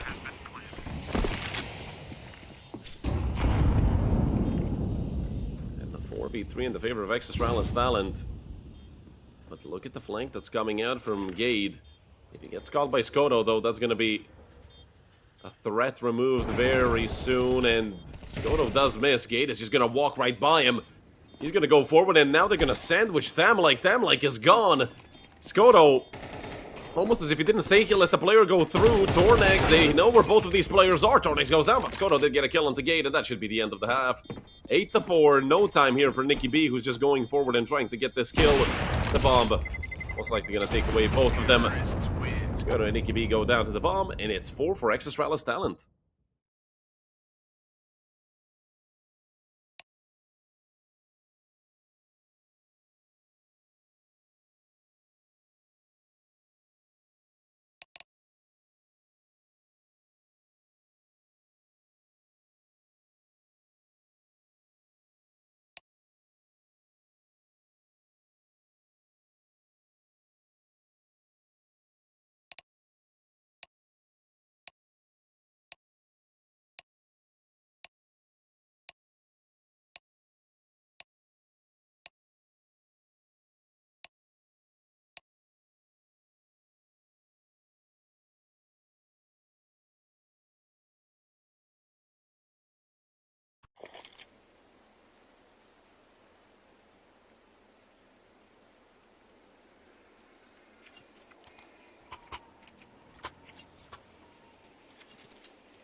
Second half underway.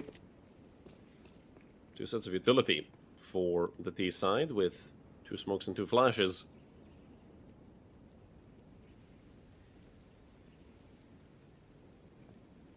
And Dornex has a good position to counter this. He might even go uncleared unless he gets spotted out while shoulder peeking. Nicky B could get caught on timing, so could Miz. Either coming forward. Tornex fully blended off the angle. Gate with a phenomenal flash, but it's Skoto to still hold on. Thamlike is still alive, and I did hear somebody get gushed on the CT side, but it's a 4v3 for Ex-Astralis talent, but a very short-lived 4v3. Xanto does keep the man advantage up, and Xanto still fighting around the bomb site. In the meantime, looking for another kill. He does connect onto the head of Skoto, and now he's being chased down by Xanto, who makes a triple kill for himself. And Gade, what a shot onto Suma. But Xanto smokes this up. The Glock is on burst, for goodness sake. He's been made a fool by that player who went down last. I mean, that is incredible stuff when you actually switch the Glock to burst right before going down. And Xanto, because of that Glock being on burst, and the fact that he doesn't have Kevlar, he is left with just 5 HP. Or sorry, 8 HP. He has 5 kills. And 3 of them came in this pistol round. Xanto looking to pull a fairy tale round here for Ex-Astralis talent, although he does hear Gade take the bomb. Gade is just going to go back into the bomb site and plant the bomb immediately. Xanto coming up close through Ivy, but Gade has no idea where Xanto is, and he's going to take Con. He turns back around. Ivy is a factor. Gade goes down. Xanto makes it 4 and wins the round for Ex-Astralis talent. 4 out of his 6 kills come here in round number 13, and it couldn't have come at a better time for Ex-Astralis talent. Because this is a massive chance for them to make a comeback.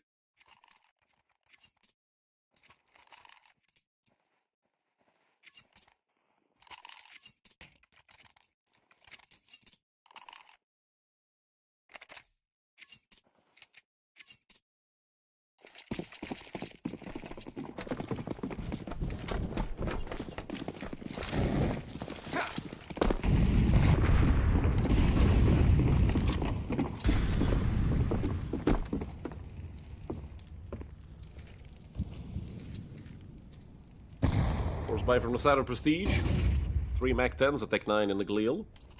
Up against 2 29, so not the greatest bite to go up against the force for Ex-Astralis talent. Mole, well, you can't simply win that duel with a MAC-10 against an M4, but you can win this one up close and personal. Mizzy now out to E-Box, and he's going to continue pushing the bomb site. Did pick up a MAC-10. He's off 2 with the player in the bomb site, but Thamlike quickly traded. And just like that, in the blink of an eye, it's a 3v1. Skoto pops out of the smoke on the side, and Nicky B is ready for him. Full gonna pick up the M4. What a round from Nicky B, who picked up 3 in total. And that is arguably even worse for Ex-Astralis talent than just straight up losing the pistol round.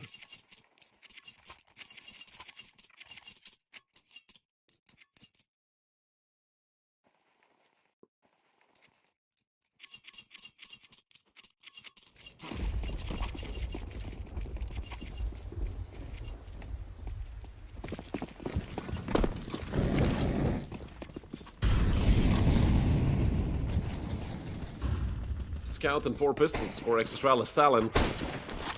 And this is a round that you can only win with hope and maybe a little bit of luck. Mole tagged through the smoke.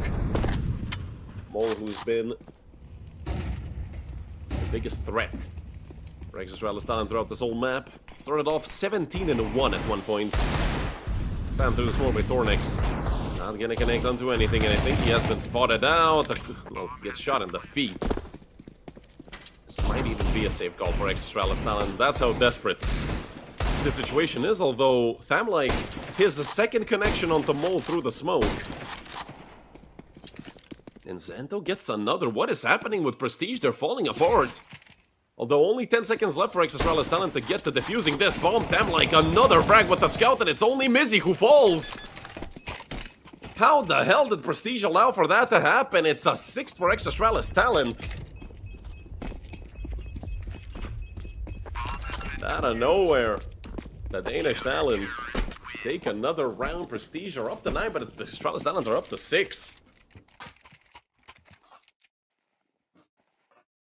I have no idea how that happened. The problem is, Ex-Astralis talent, when they lost that round, they had 4 pistols and a Scout. If you look at Prestige, they have 3 AKs, a Tech-9, and Mole can have a Galil if he wants to. And also a decent amount of utility here for Prestige.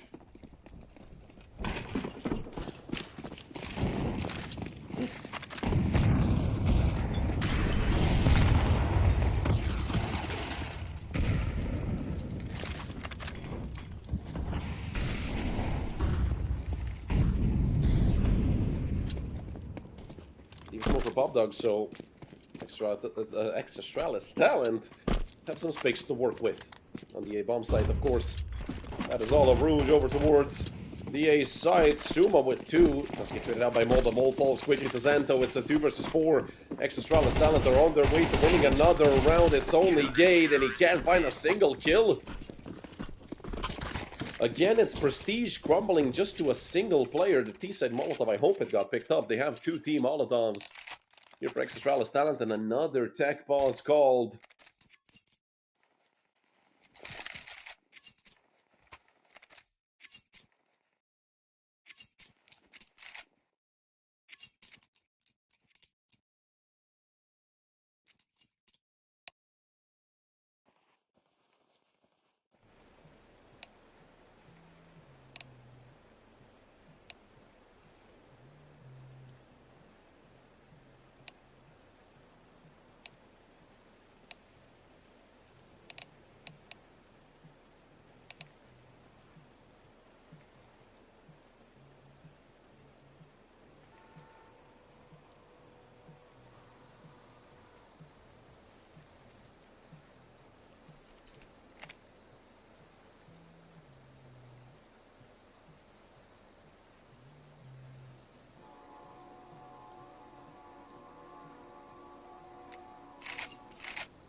Luckily, it was a short tech pause.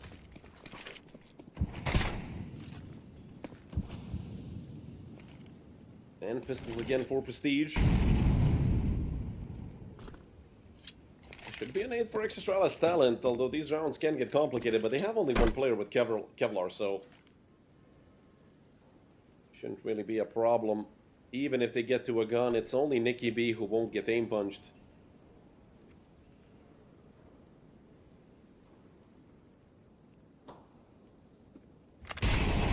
Backed up in the meantime, Skoda with just a defensive Molotov. He wants these Eco Cobra frags for sure.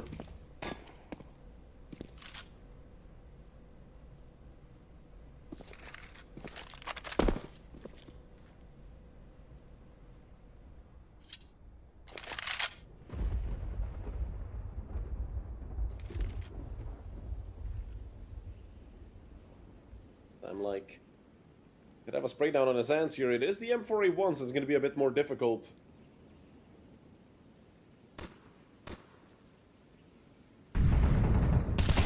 I'm like, actually, not even a single kill yet. It's Suma and Skodo. Now Tornix as well. Them like didn't get anything. It's only Gade left who is just wasting time at this point. He walks into Skodo. And it's an 8 for Ex-Astralis Talent. Looking to make it 9-9, but they will have to go through a full buy of Prestige.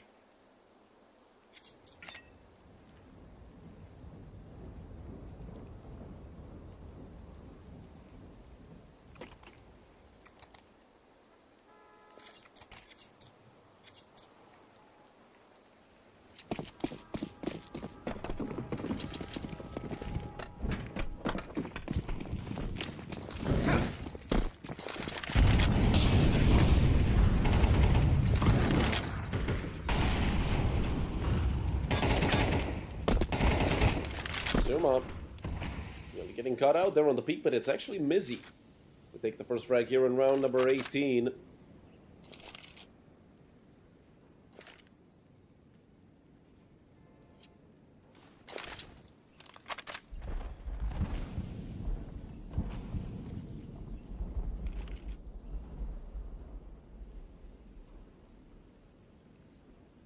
And being a player down, Ex-Astralis Talent know they have to make an aggressive play somewhere.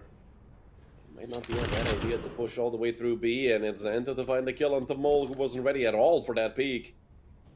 But in the meantime, Prestige making a rotation over towards Ivy.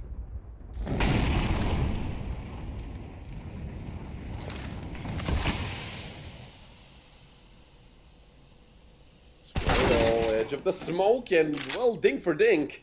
You know what's going to be better? Zento now in the corner, stuck completely. Gage just hard clears him. Zento wasn't even able to get a bullet off. Or at least one on target, with Gate being extremely low. It's a 2 versus 4, and it's still doable for Ex-Astralis talent. Don't forget, Tamlike, he's been having a pretty good half so far. And Tamlike swings out, he gets 2.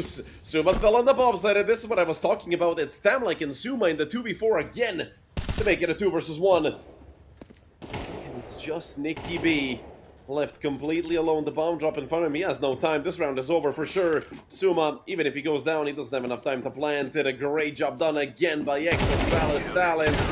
Nicky B, will he fall both time? The answer is yes. No loss bonus. Prestige throw away a 4v2. A was open, I believe. I think the player was in rotation from behind them. And even if it wasn't, they went for the fancy play through CT and they got shut down. Tamlike and Suma again. The thorns in the eyes of Prestige.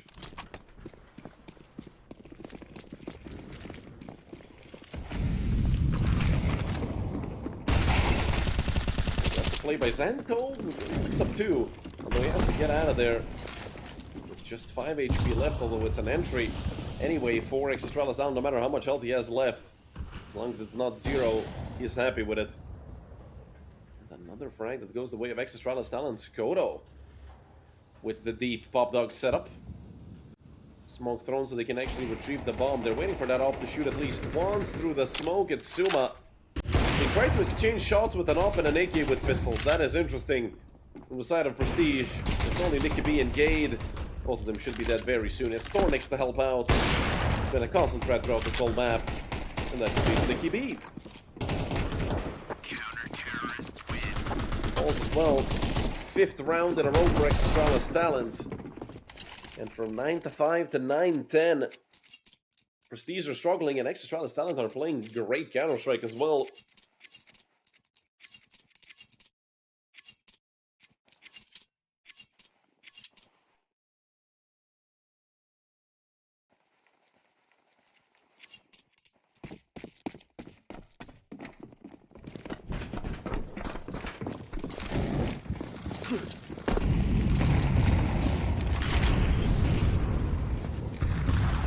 Aggressive play once again by Ex-Astralis talent.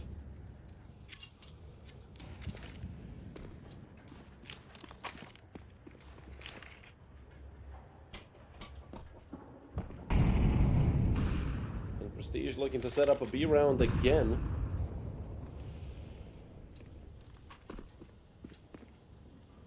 Zento very aggressive towards lower. It's an off angle and a half. Damn, like an X on the head of Mole.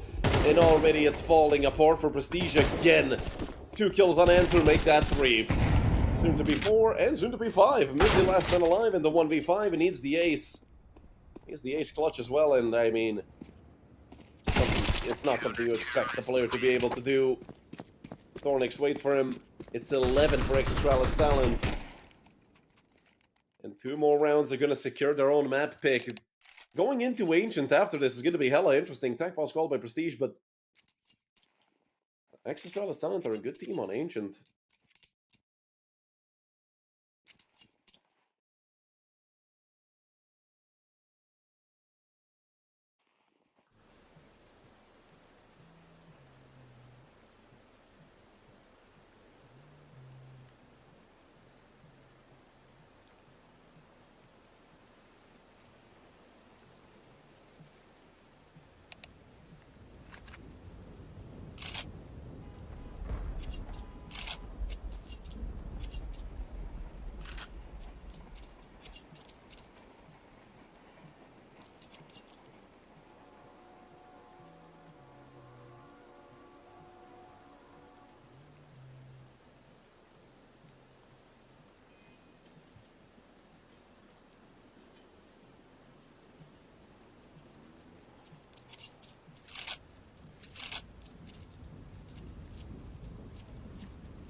aggressive towards Popdog this time.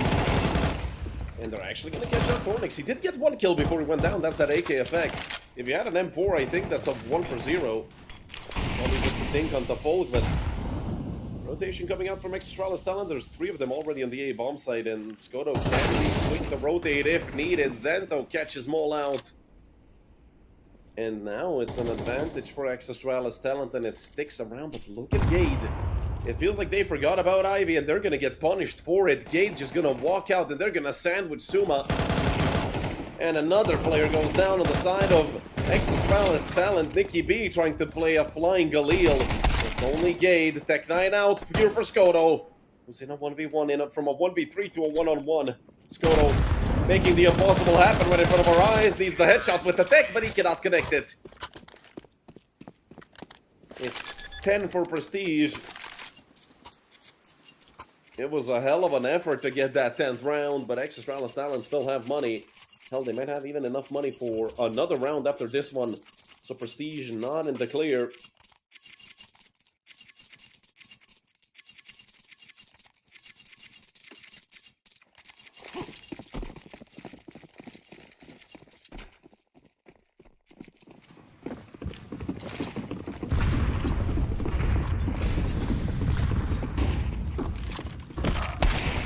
Aggressive peek, punished by Skoto. But the train comes out on the Tornix to try to push Popdog. I like the fact that Ex-Astralis talent are still willing to make these aggressive plays to make it interesting, not just sitting on bomb sites. And with Suma in a very aggressive angle, he could get punished very soon, never mind. He does get traded out by Folk, who gets another. With the AWP, he continues to go forward. For some reason, Danish shoppers really love playing the AWP as, well, entries.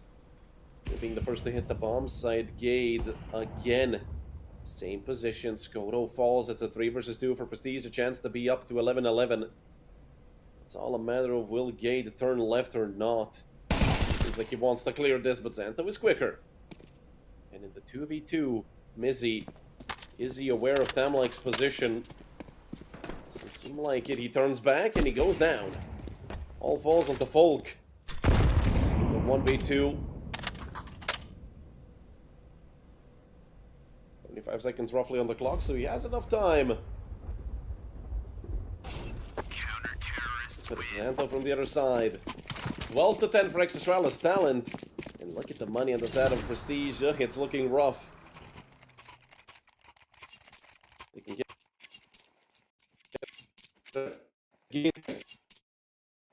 Decides to drop, just play Deagle, no armor.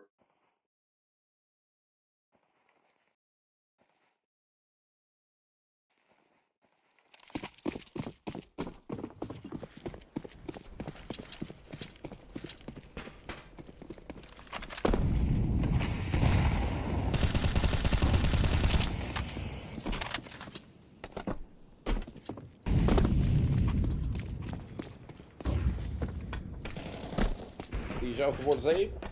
Maybe a 1-for-1. We might be witnessing the end of the map here, but Tornix is just on 9 HP and he's in the middle of nowhere. Tornix.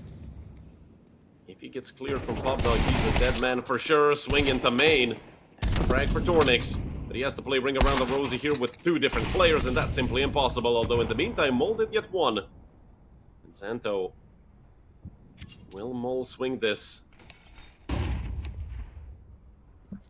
Flash thrown, and Xanto perfectly times his fade back, but look at this. Xanto re-aggressing through Popdog.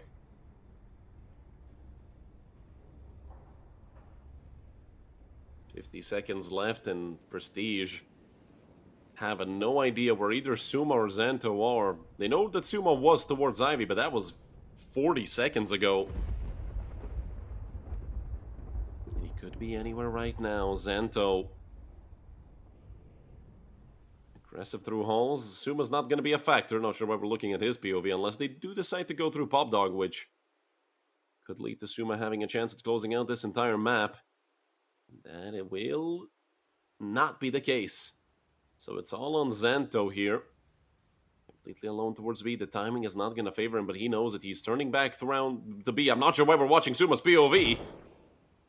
Xanto's going to get the kill onto Falcon at this point.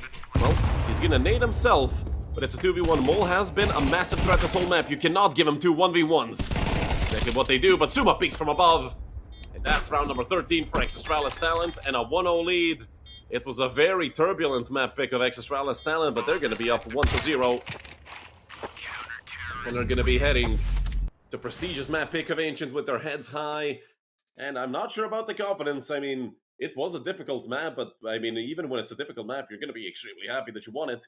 So, in the 10 to 15, or after 10 to 15 minutes, we're going to see, can Prestige potentially make a comeback, or will this be another 2-0 sweep as the previous best of 3 was? Well, you guys are going to have to stick around to find out.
Hello everyone and welcome back to map number 2 here in the best of 3 between Ex-Astralis Talent and Prestige. We saw a, well, turbulent map number 1 where Ex-Astralis Talent did end up being the winners, but barely 13-10.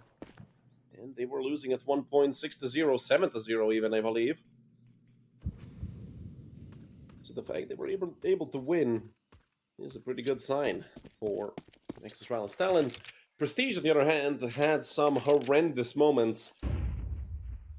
They looked good for the entire first half, and then they just crumbled in the second. Tornix does get forced back. Smoke in front of him as well. In the meantime, Suma is able to get one. It's Suma with 3. Okay, Suma.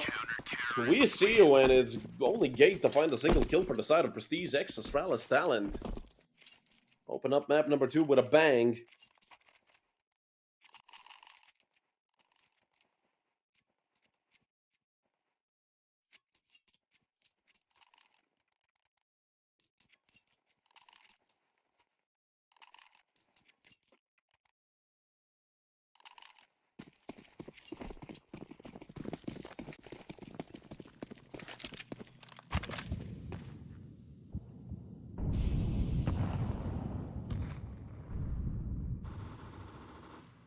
A force from the side of Prestige.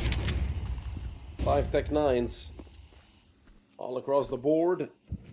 So they are looking to be dangerous here, but a smoke and a flash as their only utility on the T side of Ancient. Not gonna do you any good. Skoto is at risk maybe of going down if he gets beat by multiple players at once, and he is aware of it. Skoto is dead. But he does have a teammate there to help trade him out. The nade great from Tam like Tornix here. And at the end of the day, it's just an MP9 lost and nothing else. Great job done by Ex-Astralis Talent to keep things under control, and great job done by Thamlike, I think, who picked up a triple kill. So a 2-0 lead for Ex-Astralis Talent, most likely going to be 3-0, because it's just Deagles and Tech 9s. Not much Kevlar to be seen on the side of Prestige.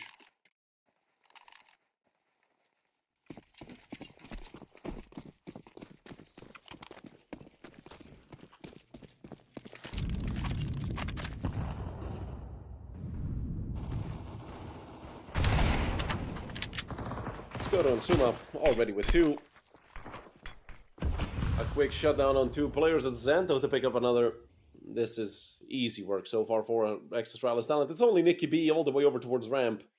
A literal 0% chance given by the AI prediction. That's how desperate his situation is. Picking up a kill on Thamlike doesn't even make it that much easier because he's left with 8 HP. That's a nice knife Skoto has. We just missed 2 kills for Nikki B, but it doesn't matter. At the end of the day, they're still gonna save that kid, save the nade. 3 guns come out of that round, although an MP9 was saved over by Skoto instead of an M4, so some economic damage, but I feel like Tornix has no problem keeping that MP9 for another round.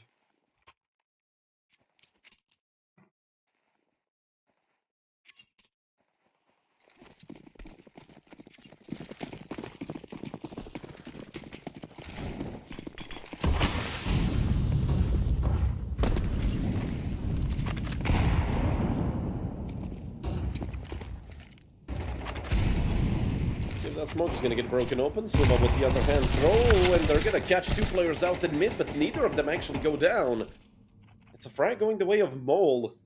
Prestige making a 4v4. But they are also very grouped up towards mid and quad, so rotation comes out, and they're going to be going towards B. It's Thamlike and Tornix over towards the B bomb site. Tornix over here in cave. MP9 in hand, probably the best position for him to be in with the MP9. He sees the shadow, sees the second. Can't quite get the frag, but a lot of damage done onto Mole. Leaves him with 47 HP. Less than a minute left on the clock. And the flash being readied up for cave, but they don't have enough time to throw it and try to peek it. Player in the bomb side, but it's Suma to get another. And Thamlike cleans him up. 4-0 start for Ex-Astralis Talent, looking phenomenal. Looking eerily similar to Prestige on map number 1 at the beginning.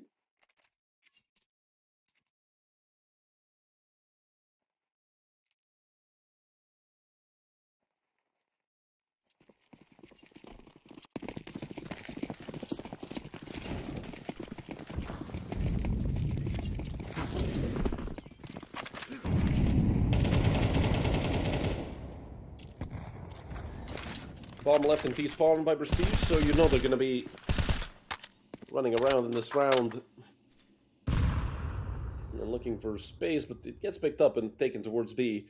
Obviously, no reason for Prestige to make a decision yet. They are committing over towards ramp. Two players go down, we do miss it. Mizzy all the way over in red room, could get a kill, but he does not get anything. It's Nicky B and Mole from ramp and cave. They know where both of these players are. Tham-like turning back and forth. Mole in the smoke and gets caught on the fade. It's only Nicky B and he is one bullet away from death. Reload comes out from Tham-like. Nicky B doesn't realistically stand a chance, let's be honest. 15 health, he's dead to a single USP shot, let alone an AK or an op. He's running all the way around, though, through CT spawn, so he could maybe catch Suma off guard. Nobody is actually looking back towards CT. Suma is turning back and forth, but he is incredibly low. So is Nicky B. It's going to be Suma to connect the first shot. Right into the head of Nicky B. HP did not even matter. A 5-0 lead for Ex-Astralis talent. And Prestige are struggling. This round could be the turning point. Here in the first half, not a great amount of money on some Astralis players. And if Prestige are able to take this round away, we might see them start off a streak of rounds.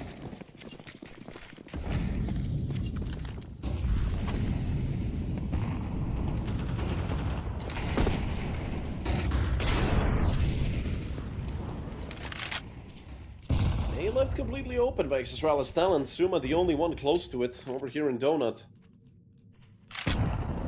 He's not aware how close these T's are out through A main. This happens a lot on this map. Suma just back, catches out full. Let's see if we can get more. Suma and Zento. 3 kills in the favor of Ex-Astralis talent, and we might even see 4 here. A lot of damage done between teammates. Nicky B and Mizzy are both pretty low, and the nade comes out to follow through on the smoke. Nicky B is last man alive in the 1v5. Skoto dunks him with the nade. What can you even do here if you're Prestige? I mean, they're getting manhandled. Tac pause, much needed tac pause. Honestly, since their buy wouldn't be perfect here in this round, armor, tech 9, and rush B. Screw it. I mean, you gotta try it at least once.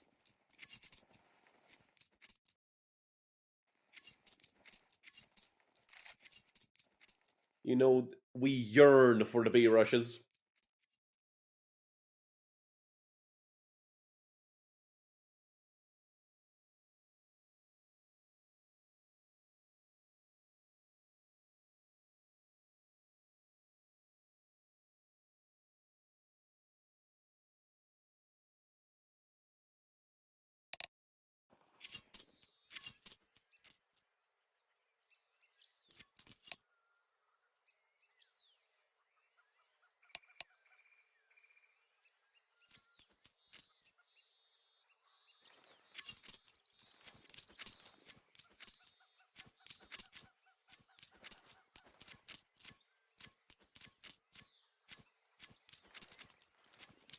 Another tech pause called.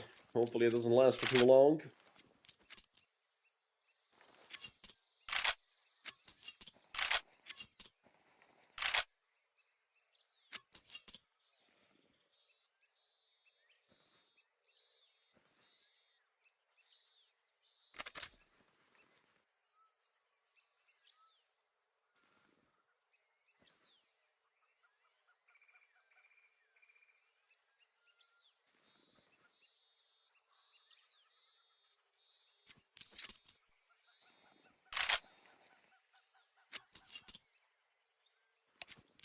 If anything, maybe we run through some questions. Let's see, CT or T? CT, Assault or Militia? Militia, favorite skin?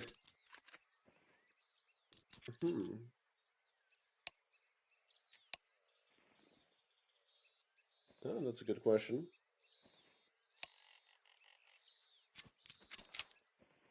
USPS Orion. Spray or tap spray because I'm a bot. Mirage or Inferno. Inferno. Favorite player in the history of Counter-Strike. Guardian, AKM4, AK, Rush B or Rush A. I mean, that's a... You already know the answer to that. 16x9 or 4x3. I played both. 4x3 is objectively better.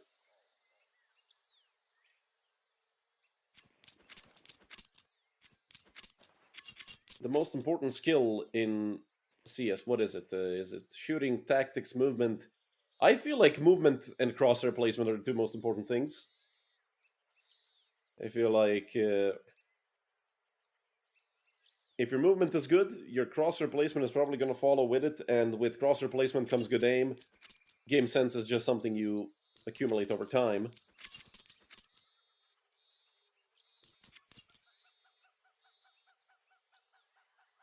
Favorite mouse for playing shooters. I'm a weird guy. I don't like the light G Pros and all that garbage. It feels like it's gonna crack in my hand.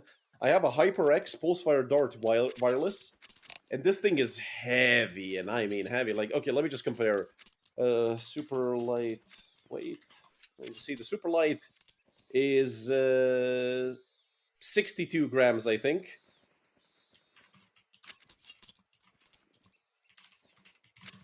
And my Pulsefire Dart is about 112. So, I like the heavy mice, and we're back with Counter-Strike, finally.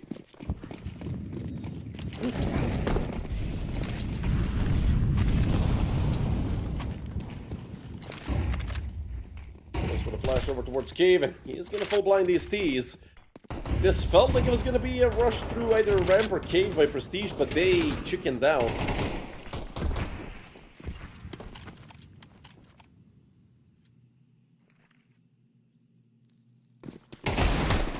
And oh, what a peek by Gade. Splats Xanto onto the wall. It's only Suma on the A bomb site, but this time instead of being 1-10, he's 10-1.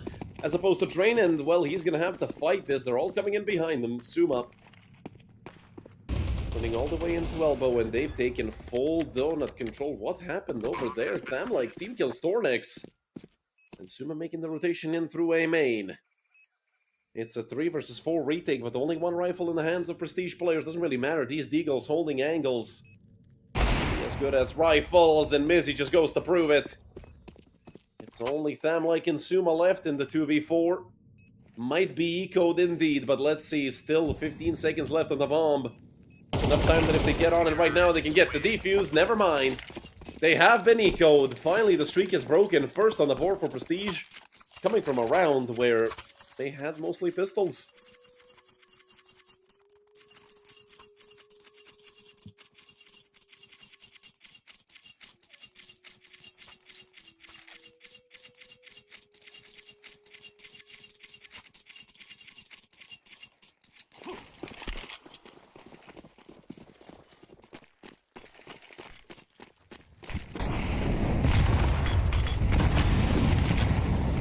Around towards mid, both sides, taking a bit of damage. Folk actually taking quite a bit through Banana, I believe. Gets the kill onto Tornix. Entry fragging Cave with an off, I swear to God. Folk is not human. The worst thing is he succeeds at it.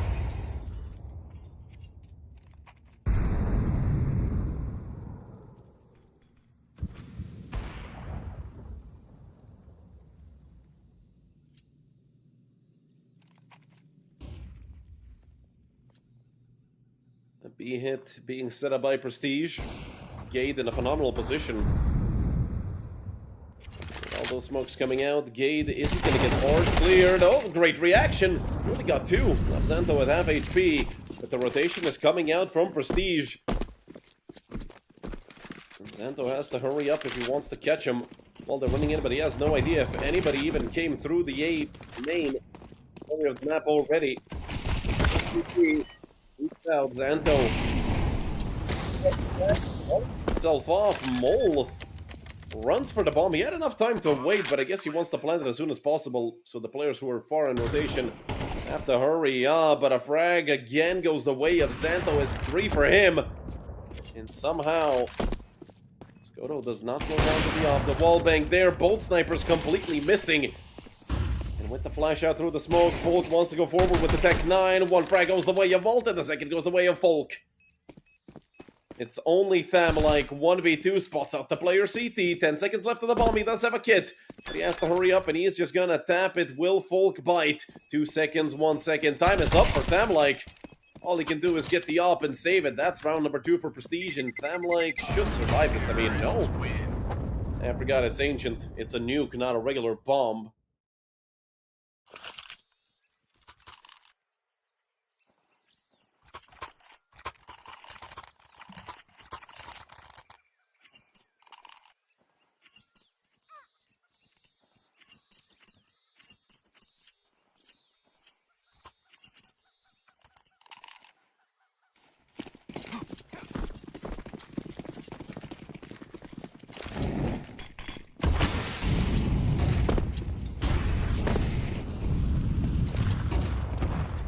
Full buy again for the side of Ex-Astralis talent, although it's not looking pretty with 3 MP9s, an M4 and an AWP, and Xanto's already gone. That's one of the SMGs falling. Again, it's the 8 bomb site under pressure.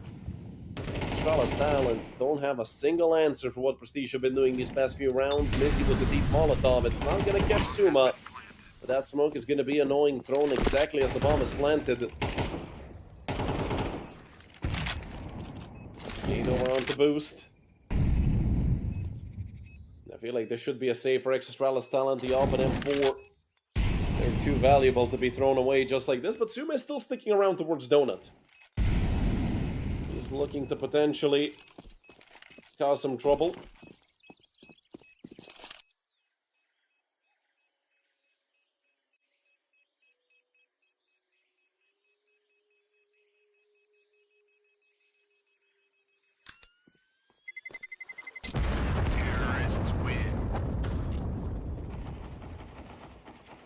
And all 4 are going to survive on the side of Ex-Astralis talent. Prestige making it 3 in a row.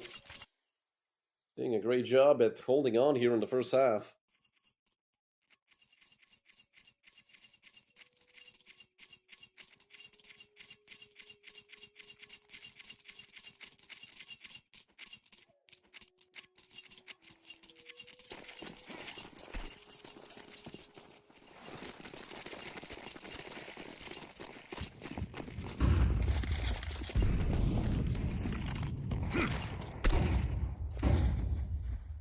And again, it's Prestige setting up an A hit. Ex-Astralis talent, have they not seen the previous 3 rounds? It's been nothing but A for Prestige. So another open bomb site here for Prestige, who deep smoke into Donut. And they might have already won the round.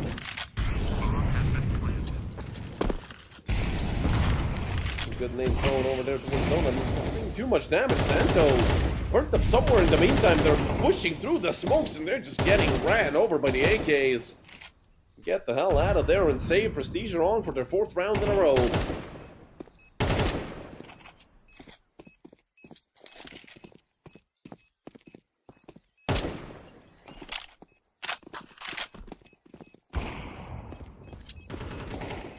Well, it does take out Folk.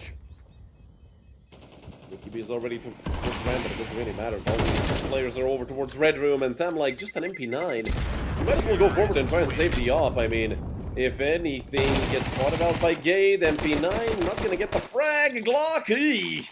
It was ugly, but Tham, like, stays alive somehow.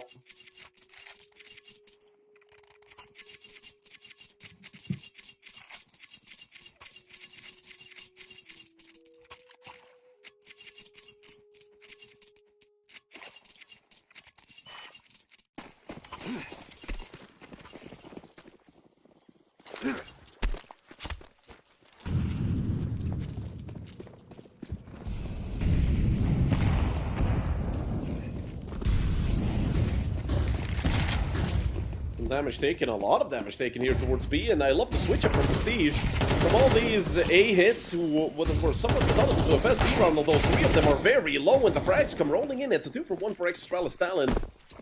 Mole has to get the bomb back to the bomb site. He was about to run in and make a mistake. Look at this smoke push by Tornix. And Astralis talent do secure at least the minimum lead. But that's about it. I mean, Prestige still have a chance, but you see what happens when they go B. They just have to go A again. That's it, just go A.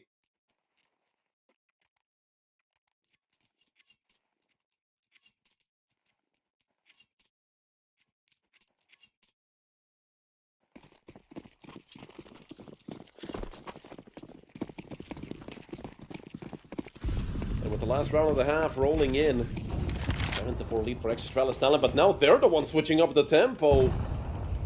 Oh, this could pay off. It could also be catastrophic. I mean, it's a one-for-one trade. I still feel like that favors the T side just a little bit. But if anything, that's some information. And Folk did get tagged up somewhere in the meantime. Shuma has to try and save face here, but he's helped up by Thamlike. Shuma's still behind the bomb site. Thamlike again, 5-7 is out, and this thing is lethal, but a massive pre-fire from Nicky B. Leaves Kodo and Tornix here, 2v1. Nicky B has to go all the way back for the bomb, but a minute 10 on the clock. I mean, realistically, he could run to Mirage if he wants to.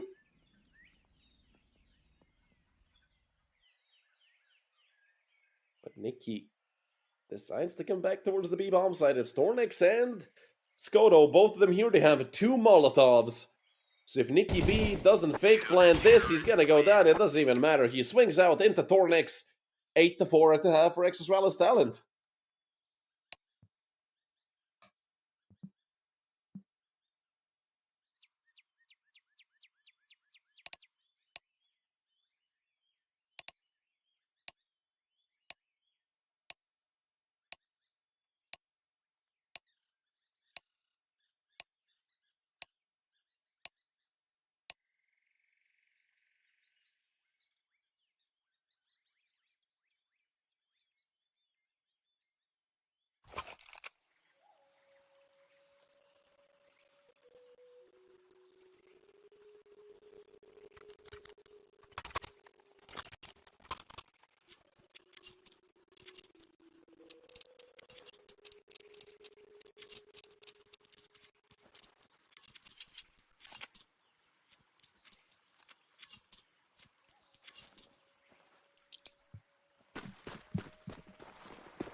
Let's toss a coin. I haven't done that in a while. Let's give Prestige heads. Let's see what the coin says. And it's tails. Okay.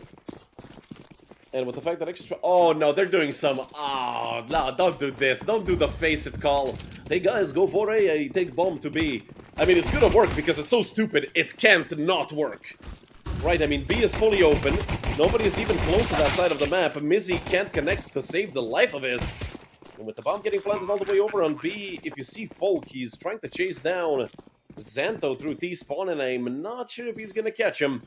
But I mean, this was a very interesting call by Ex-Astralis talent. Tornix in the bomb site does pick up 1. And the 2v3 a lot easier than the 2v4, and he has a teammate there to help him out. Xanto, he needs another connection, and Nicky B doesn't allow it. So 5th round on the board for Prestige. I mean, that round was played by Ex-Astralis talent. It seems like mostly for the plant, not even for the round win. I understand the idea. You take tempo, because usually it's a mid-push by the CTs. Yeah, it makes sense, but I haven't seen that round called in a long, long time.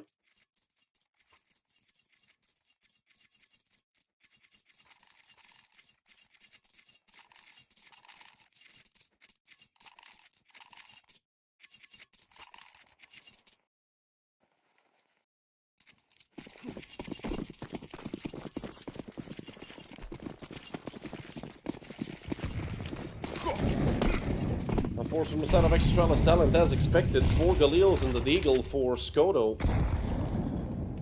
And again, it's a setup towards the A-bomb site. And it seems like he's going to be left for a retake again by Prestige. They aren't being too aggressive on B. So that's information that they do not have. Waiting for all that utility to come out, or rather just the one smoke, but Mole already finding a kill, but out immediately. Mizzy going to be pulling out your flash in that moment. Folk does get a kill through the smoke. Does make it a bit easier. All 3 players here towards Pro Keeper. Flash thrown, but immediately traded, and these kills are coming in for Ex-Astralis talent. Thamlike, 4 bullets left, does have enough time to reload. And both of these SMGs looking for frags. It's only Gate, 1v2. Thamlike, both of them could fall quickly to the MP9. They do bait him out. Thamlike swings. And Ex-Astralis talent steal away around. 3 kills for Thamlike, 17 and 5. Looking phenomenal here on Ancient. That is horrible for Prestige.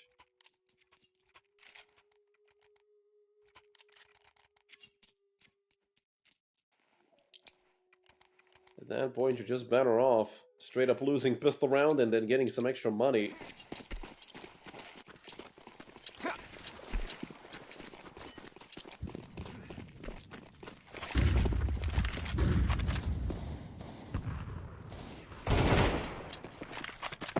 An early frag that goes the way of Ex-Astralis talent. Again, it's 2 unanswered frags by the Danish talents, and another one. This is just a cleanup fully for Ex-Astralis talent. And look at Suma, he is hella confident, and who could blame him? He had a horrendous first map, they ended up winning it anyway. He started this one off 10-1.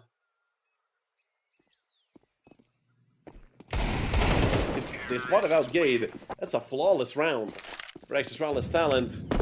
A 10-5 lead, it's not looking great for Prestige, they have the full eco. And that's going to give Ex-Astralis talent most likely their 11th.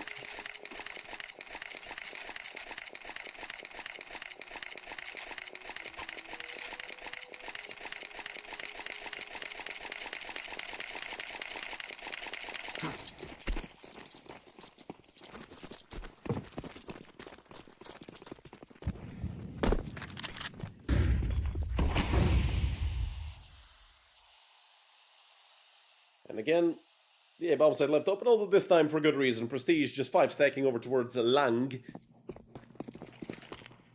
And it's going to be an open A bomb site for Ex-Astralis talent.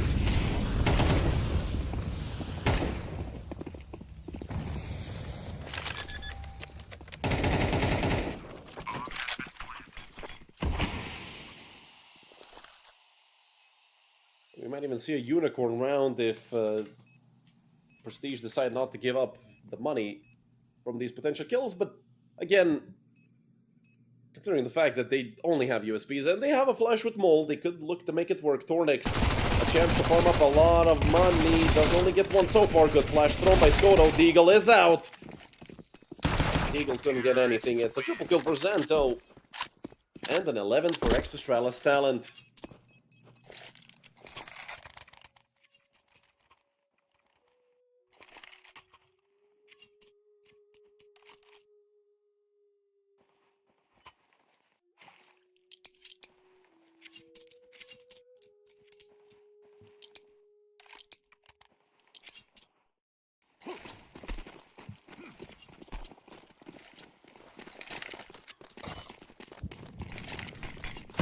Hey, but now that I see a bunch of Danish people in chat, I do have a good question. Is it pronounced folk or folke?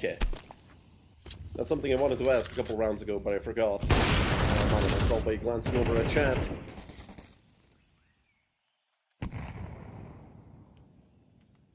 A 2-13 score for Mizzy, if I saw it correctly. Not looking great for the side of Prestige.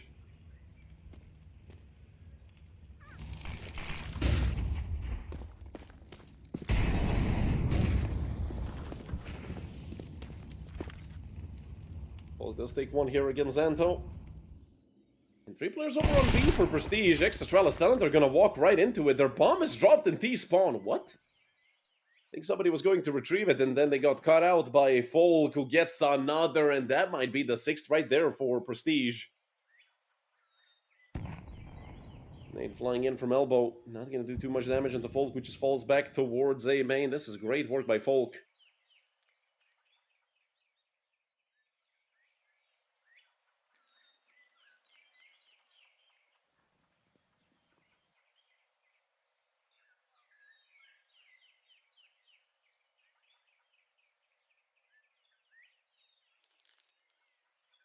With 25 seconds left, Ex-Astralis talent making their way in through Donut. I mean, technically it's a 2v1 and then a 2v3 if both of them survive this, but Folk is in such a disgusting angle. Do they even clear it? Okay, they do. Suma hard clears Folk. Unfortunately, we're not going to see that frag. And we already have a player very close in Temple, but Nikki B ready for it. It's a 1v3 here for Samlike, who picks up the first. Samlike fighting back and forth with the AK. And nearly picking up all 3. 20 frags with 6 deaths for Samlike. Unfortunately for Ex-Astralis talent, this will not be their 12, but damn was it close.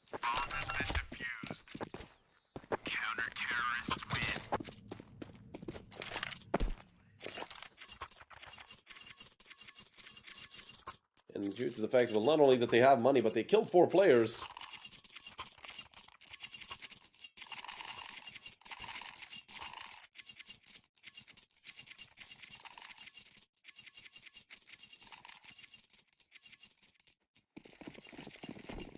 If Ex-Astralis Talent take this, the money on the side of Prestige is going to be horrendous once again. Very important round. Prestige, if they're able to break the economy of Ex-Astralis Talent, that's when we can maybe give them a chance of coming back. And, well, an early frag and a lot of damage onto Suma. Cornix fell in the meantime. Thamlite goes down as well. Although, with Suma getting that frag, Prestige are going to have to calm down just a little bit. And I do think they spotted out Suma. Nikki B. About ramp, yeah, he's just looking for a smoke bang in. Well, they have had some success with shooting through these smokes. As Gade will just prove that I'm correct. Busy with one as well, and he does get traded out by Skoto. So 1 versus 2 for Skoto, not an impossible round by any means.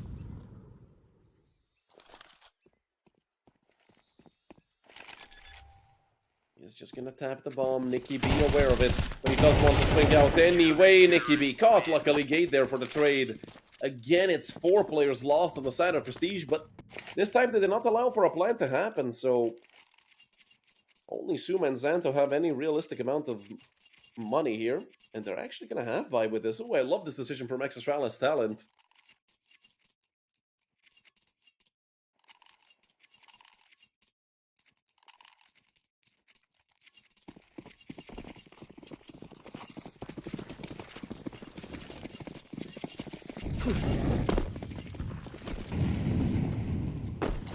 And oh, we finally get to see a B-Rush. I would love to be quiet for this, but oh, it's a complete shutdown. Nikki B and Folk. Nikki B somehow running out of bullets, but it's fine. His teammates are there to cover for him. Folk, did he leave a rifle over on long? Yes, he did. Nikki B gets a FAMAS, and well, that's a perfect B-hold. Almost perfect. Did lose 1 player, Prestige. Go up to 8. And there might be some reason to worry in the side of Ex-Astralis Talent.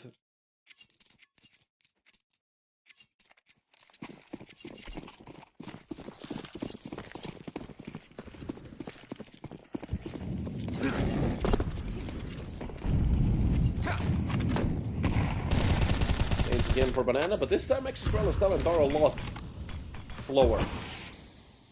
They go through Banana, and not a single point of damage actually taken from all that utility thrown.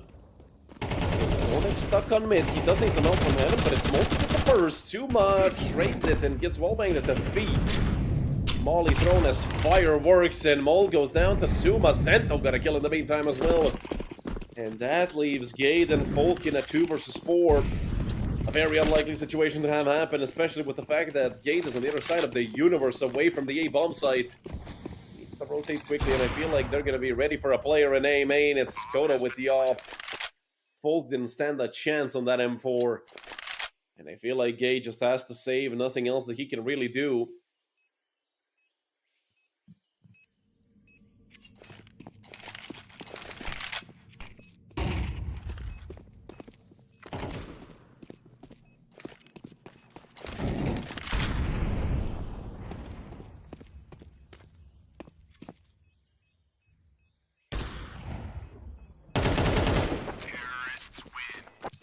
Gade only able to get 1, quickly traded out by Xanto, so 12 for Ex-Astralis Talent, 4 match rounds in a row. Luckily for Prestige, they do have a bit of money saved up, so some of their players can full buy properly, some cannot. Let's see, will there be an op in play here? Yes, there is. Folk gets it dropped. Mole on a deagle, and so is Gade. 2 M4s and an op. It could be worse. Their utility is looking mediocre at best. Of course, Ex-Astralis Talent actually with 5 AKs. Skoto opting not to go with the op. AK plus utility. Suma already opens up the round nicely. We could potentially be looking at the end of this entire series. The nade certainly gonna seal the fate of Mole. It's a 5v3, 5v2. Hang 'em up. This is Astralis' world. It's Nikki B in the 1v5 to try and keep Prestige alive. And it's not gonna happen, let's be real. Nikki, you need to pull off a miracle. All 5 alive, and it's 2 quick 2-0s today. but Astralis Talent even more dominant. The first one today, 13-10, 13-8. Ex-Astralis Talent stomping over Prestige. It looked like it was going to be a phenomenal duel after map number 1, but Ex-Astralis Talent just booked it here on Ancient. Started off, 6-7-0. Ended on 8-4 half, won the round after losing Pistol in the second half, and I feel like that's when the fate of Prestige was simply sealed. But a good best of 3 nonetheless. It was very entertaining to watch, but that's it for today. My name is Redul, and from the entire Net 21 team, I wish you a pleasant rest of your day, and thanks for watching.